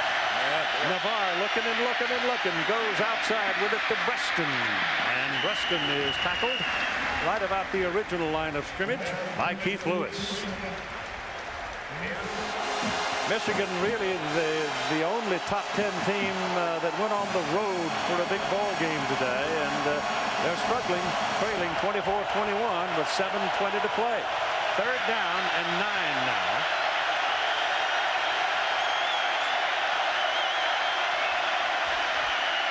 Navarre looking around and lets it go, and it is incomplete. He threw it to Edwards again, and this time the Ducks had 2 people on him. Lewis and Woods. Woods needs help. He can't handle it. No, very few defensive backs can handle Edwards. Again, I think the wind really affected that pass as well. Great job by Edwards turning around the defensive back. All kind of floats, and finally the Ducks give Woods some help with Keith Lewis coming over. Adam Findlay into punt. It'll be his 8th of the ball game. Stephen Moore, who returned one. It's blocked. The Ducks have a shot at a touchdown. He falls down. It's picked up. It is in the end zone. Fighting for it. Touchdown, Oregon. Jordan Carey. Keith, we talked about Keith Lewis. That's his 8th career kick block. Number 16, the senior strong safety, gets in there and takes the ball off the foot of the punter, Adam Findlay. I think Oregon has just been hit with a celebration flag, but they'll take it.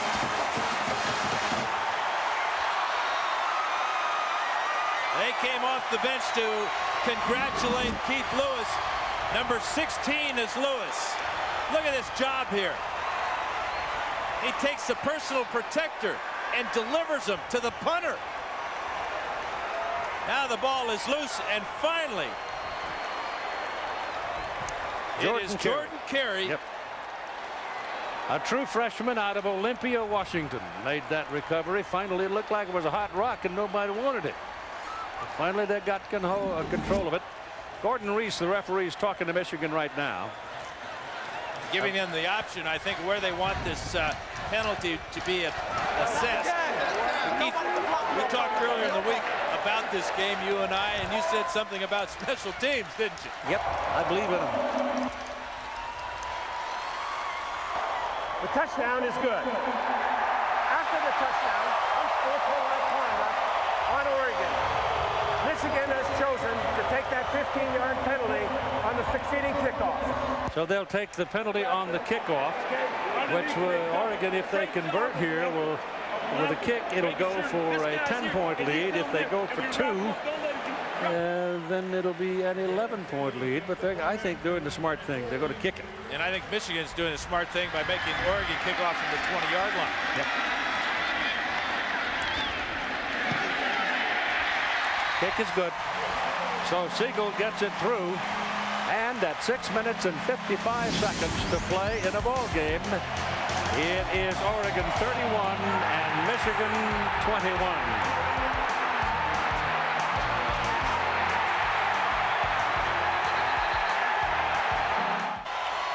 Well, Terry, the Oregon Ducks today have set a new stadium record at home, 59,023. Of course, they've renovated and enlarged it. But this was a big ball game for the whole state of Oregon. And this is the way the scoring has evolved across the day. You can see it was 21-6. At one time it was 24-6. And then Michigan started to crank it up. And now it's a 10-point lead for Oregon with 6 minutes and 55 seconds to play. Just as a matter of reference here, they had over 111,000 last week for Michigan's Notre Dame game in Ann Arbor. So both schools have had records. That's an NCAA record. The ball is fumbled inside the 5 by Jeremy LeSueur. And look out, LeSueur coming up the sidelines with a big return. He's all the way out to the 42-yard line before the place kicker Jared Siegel knocks him down. And Siegel took a pretty good lick from him. He had a penalty flag on the return. It's a very common occurrence, it seems, these days, and most of the time it's the same old call, blocking in the back. That was a great kickoff by Siegel, but he kicked it so low it allowed LeSueur to get a big return, but part of that reason for that return was holding against Michigan. That'll pin him back inside the 20. So the good field position out beyond the 40 negated by the penalty. And the ball is put down on the 18-yard line. Navarre sets him up with Perry behind him. Perry has been controlled so far today. The ball is thrown to the sidelines. Again, it's Edwards. Who else? And a penalty flag over near where the quarterback released the ball. It's holding against Michigan. So the Wolverines now got themselves in the foot twice with mistakes. After the kickoff, they had the ball out near the 40-yard line. 2 flags will push it back to the 10. Going against the wind and against the clock.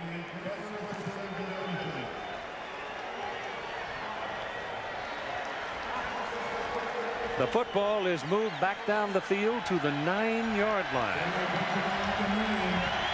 Boy, how big was that block punt by Keith Lewis?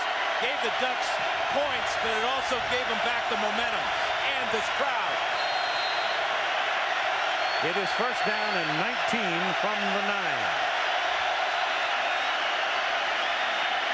Penalty flag. That might be an offside encroachment at least by Oregon. I thought the defensive left end got into the neutral zone. The pass is completed to Massaquoi, the tight end. So it is an offside call against Oregon. And our Chevrolet drive summary, this is Michigan in the second half. Started off terribly, but then got a couple of touchdowns. This was an incredible drive after the fake field goal try by Oregon. If the Oregon Ducks hold on and win this ball game, it will be one of the biggest wins in the school's history. There's no question about that, Keith. Perhaps the only thing to compare to it would be the Ducks win against Colorado in the Fiesta Bowl a couple years back with Joey Harrington. 1st and 14. Navarre back to throw. Plenty of time. Goes shopping. Now pulls it down, takes off, and gets a course for 20. Out near the 22 before Kevin Mitchell brings him down. Now, sometimes when you're back as quarterback, the things just open up for you, kind of like the Red Sea parting. But Oregon will invite this all day long. Let Navarre try to run it and then tackle him. 2nd down and 6 now. He lets it go, and it is pulled in. Steve Breston, young man from Pennsylvania, making another catch, and that's going to be a 1st down. So at 5:53 to play, the clock stopping to move the chains. The Wolverines are still alive, trailing by 10 points, 31-21. Out of the shotgun. Not thinking around now, just go to the shotgun and throw it. Oh, my goodness. He's lucky to get that one back. All Stephen Moore needed was another 2 inches of height, and he's got it. He's only 5'9", Keith, so he's very disappointed he didn't pick that one off. Navarre got lucky there, threw the ball high, as he has done most of the day. How about Chris Perry, leading the nation coming into this game in rushing and scoring? Will this cost him a trophy at the end of the year? 2nd and 10 from the 32.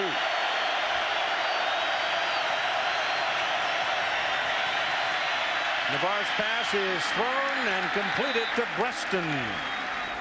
So all of a sudden, the Ducks paying special attention to Edwards, and Breston is stepping up. Breston and Avant have been the 2 guys that stepped up for Michigan in this 4th quarter. Yeah, you put a number 1 on number 15 here, and he does resemble Anthony Carter a great deal, especially in his ability to go get that ball. At the 43 of Oregon, 1st down Michigan. Navarre, no pressure, gets it away, and it is caught by Avant. So it's the Breston Avant show right now. That tackle by Finney. They've been picking on Justin all day. He's held up quite well. And you know, the other thing, Keith, after every pass in college football, every pass that's completed for a 1st down, the clock stops. Yep. So Navarre is doing a great job making completions and conserving time. Yes, we've got to get him off his rhythm somehow. Now Oregon comes in. They got almost everybody up on the line of scrimmage. 8 people. Navarre back, loops it to the sidelines, and that one is intercepted by Justin Finney and brought back to the 25-yard line. He got in front of Breston, and lo and behold, look what I found, mama. I can only think that Navarre just did not see Finney, because Finney was between him and the quarterback, and the receiver rather. So timeout, 5:02 to play in the ball game. Oregon has the ball in their possession. John Navarre anguishing over that interception he just threw, giving Oregon the ball. 1st down at their own 25, 5:02. Oregon leading by 10 points. Kellen Clemens is now in at quarterback. Jason Fife ran the last 2 series. And they give it to Whitehead. Whitehead trying to get to the outside, and he's tracked down in a hurry by Pierre Woods, and a pickup of about a yard on the play. Great job by Pierre Woods as he just dove out and tackled Whitehead from behind, and he had to come a long way to make that tackle. Michigan is now called timeout. They have 2 times out remaining in the ball game, and Oregon is happy to get it. The Oregon defense is very happy to get it.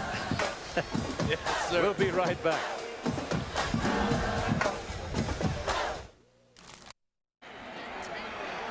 Well, now, clock.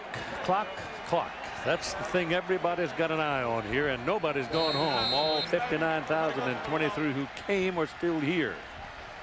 As we have 4:55 to play in the ball game, it is 2nd down and 9 for the Oregon Ducks, leading Michigan 31-21.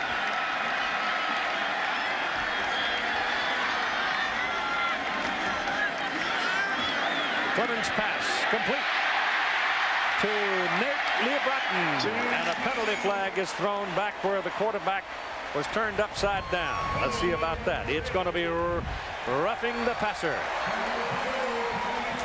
Oh, that's a big one, because the pass was completed well up the field.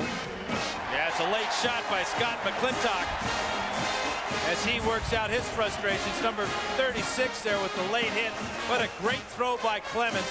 Right, leading Nate Leobrotten perfectly. The big play will get 15 more yards for the personal foul, roughing the passer. So they're going to go from their 26-yard line all the way to the Michigan 37. Wow. 7 penalties against Michigan, but 3 here in the fourth quarter. 1 on special teams, 1 on the offense, and now the defense gets in the act. That's a 37-yard net on that play, including the penalty. That's a lot. Ooh-wee. At this point in the game, 4.5 minutes to play. Clemens gives it to Whitehead. And the Wolverines eat him up. And the Wolverines should use their timeout here. And they have. Because now Oregon's thinking 3 points. They got a great field goal kicker in Jared Siegel, and he will have the wind at his back if they try a long field goal.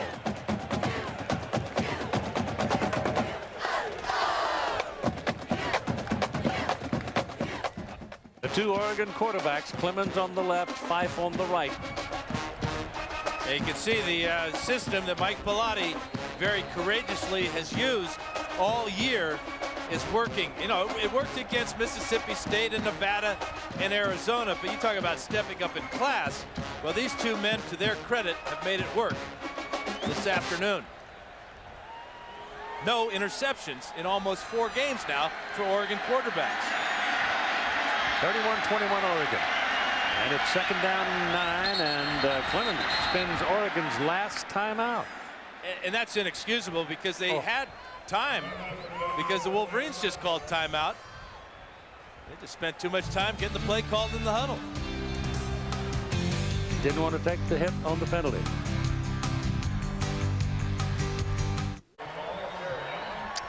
As we come back to Autzen Stadium in Eugene, Oregon, the home team, the Ducks, lead 31-21, 4 minutes and 21 seconds to play in the ball game.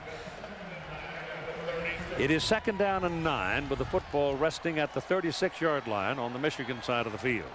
Oregon now with no times out remaining, and Michigan has 1 left.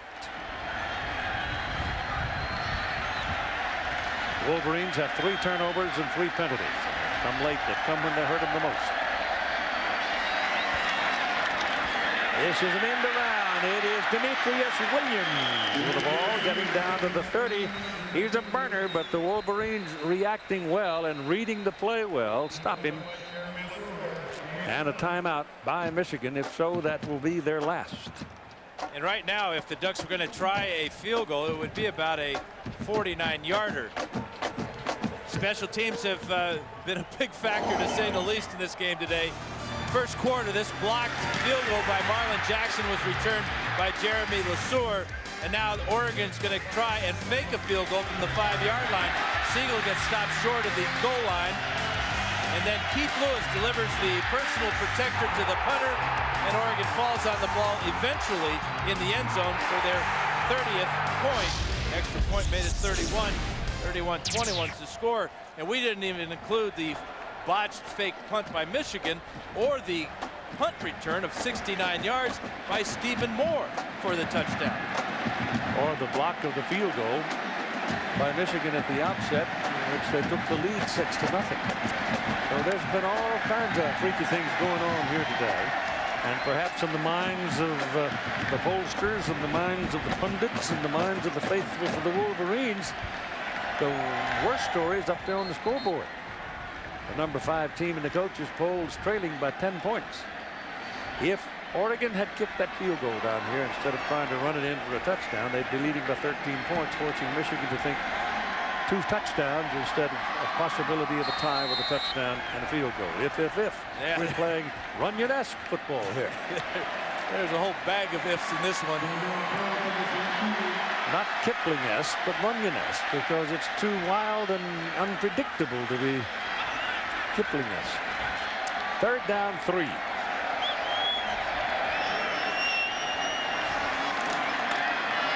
Clemens still got it. Now he's got to dump it to get his first down. He does it. He dumps it off to his tight end, Tim Day, and Day goes inside the Michigan 10. And a penalty flag has been thrown. Hold the phone. And they should have called Day for holding, but they're going to call Oregon for an illegal man downfield. Ineligible downfield offense. That's 5 yards from the previous spot. Still 3rd down. So the Ducks have hurt themselves with a mistake. Let's watch number 85, Tim Day here, working against the linebacker. He gets away with it. They lose a 23-yard gain and a 1st and goal field position with that penalty. Ball is back at the 35, and it's now 3rd down and 8.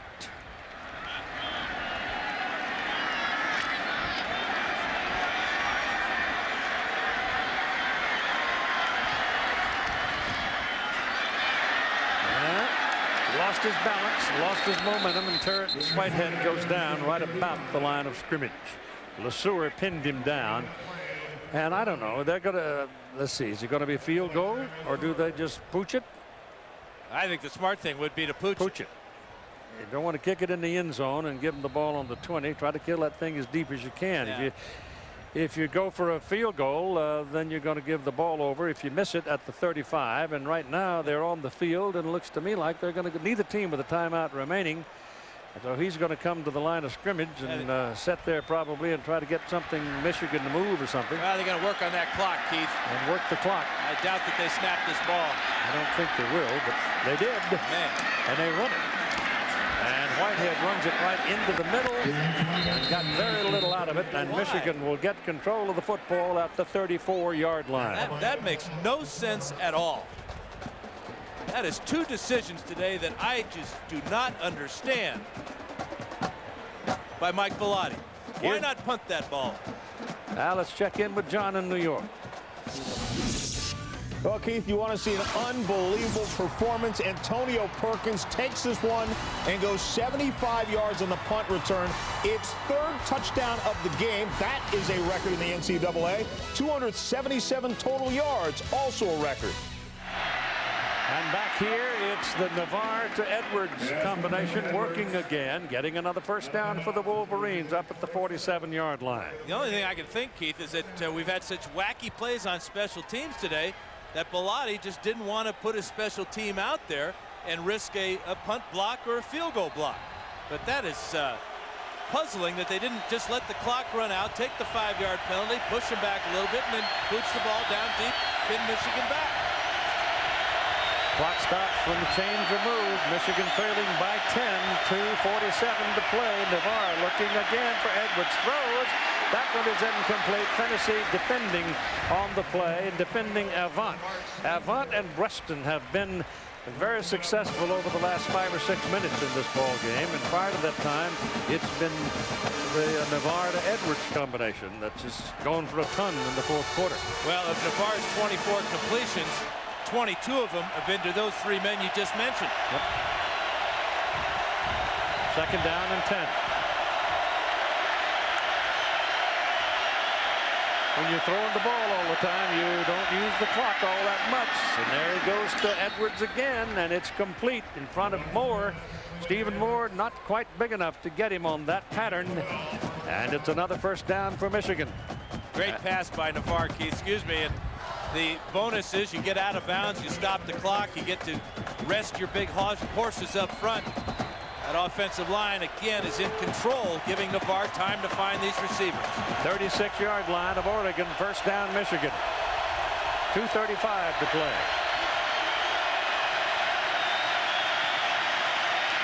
All the time in the world, he's going for the bundle. It's incomplete. Close. Braylon Edwards against Justin Fennessy, and Edwards got one hand on it. Couldn't hold it. Yeah, it looked like the ball just died at the end and nose dived into the turf. Good coverage there by Fennessy. I'd like to see Edwards lay out, put two hands out there, but he's got to be tired himself. You know, we talk about the big guys getting tired. Wide receivers. He's coming up. Yeah. 12 catches for 132 yards for Edwards so far. Calvin Bell is now in there as a wideout for Michigan. Fresh legs. Blitz coming. And they get it away. It's Breston, and Breston is free. He's gone. He got away from Rodney Woods. Woods made a terrible play. He ran right by him. Breston caught the ball, turned, and there was nobody between him and the goal line.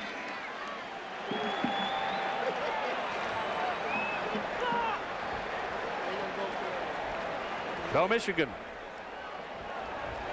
Do they go one or do they go two? This will get it down to a 3-point game. They're going to go one. But you never know. They might fake it again. Well, there's always overtime. You know, John Navarre is the quarterback and the holder. And the kick is blocked. Igor Olshansky blocked it.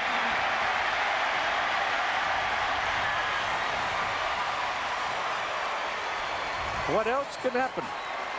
Well, Michigan's got an onside kick coming up, Keith. That could happen next. Igor, 6'6", right in the middle of the pile.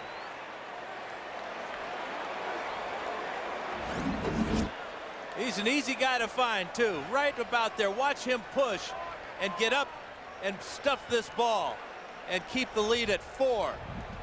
He doesn't even get penetration. That ball was kicked too low. Yep, way down.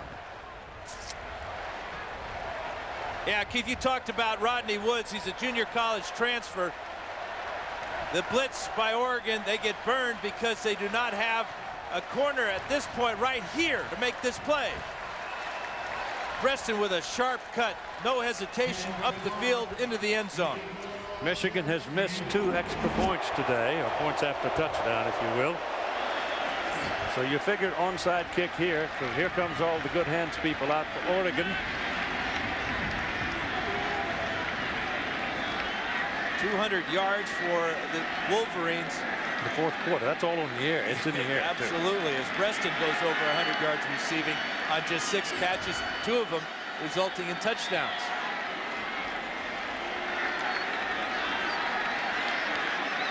Michigan goes home to play Indiana next week, while Oregon is home to play Washington State.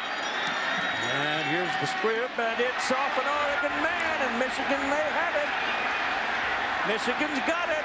Braylon Edwards has it, Keith. The wide receiver on the kick, the onside kick team. And Oregon came up before the line, tried to make the catch. And that's a mistake on the special teams. Somebody got one hand out there trying to grab at the ball. First down at the 44. That was pretty clumsy. Right here, watch this man cross the line here. You don't have to do this. You can wait for the ball to come to you. Wow. Tim Day, it looked like. So it's first down Michigan. The ball game in the balance at the 44-yard line. They're in a shotgun. And Navarre looking around with no pressure. Throws over the head of Avant. Avant was available because Fennessy was giving him about 3 yards. And Keith, because of that missed extra point, Navarre and the Wolverines have to get this ball in the end zone. They cannot kick a field goal to tie the game. And they have no timeouts with which to work. Second down and 10.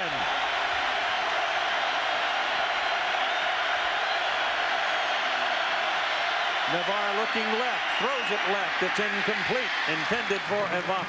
Let's give Rodney Woods some credit that time. He was in the back pocket of Jason Avant, and Navarre had to throw it away.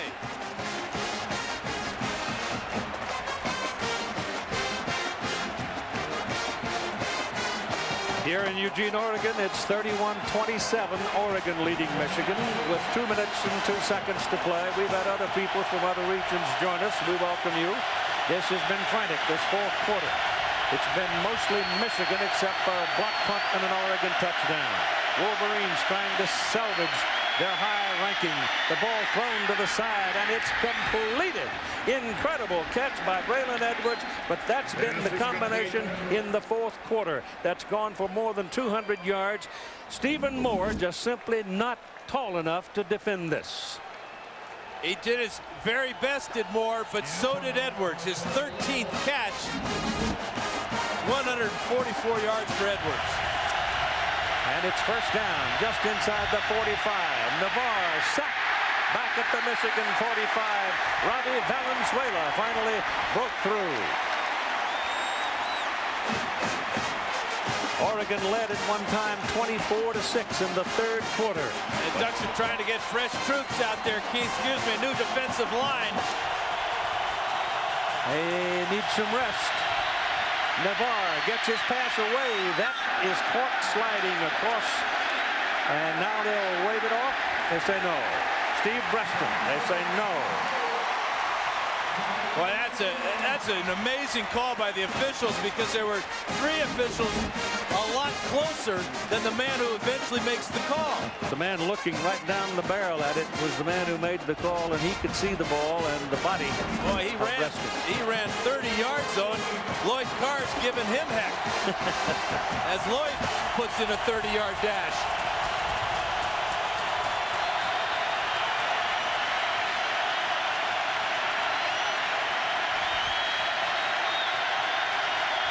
Neither team with a timeout remaining.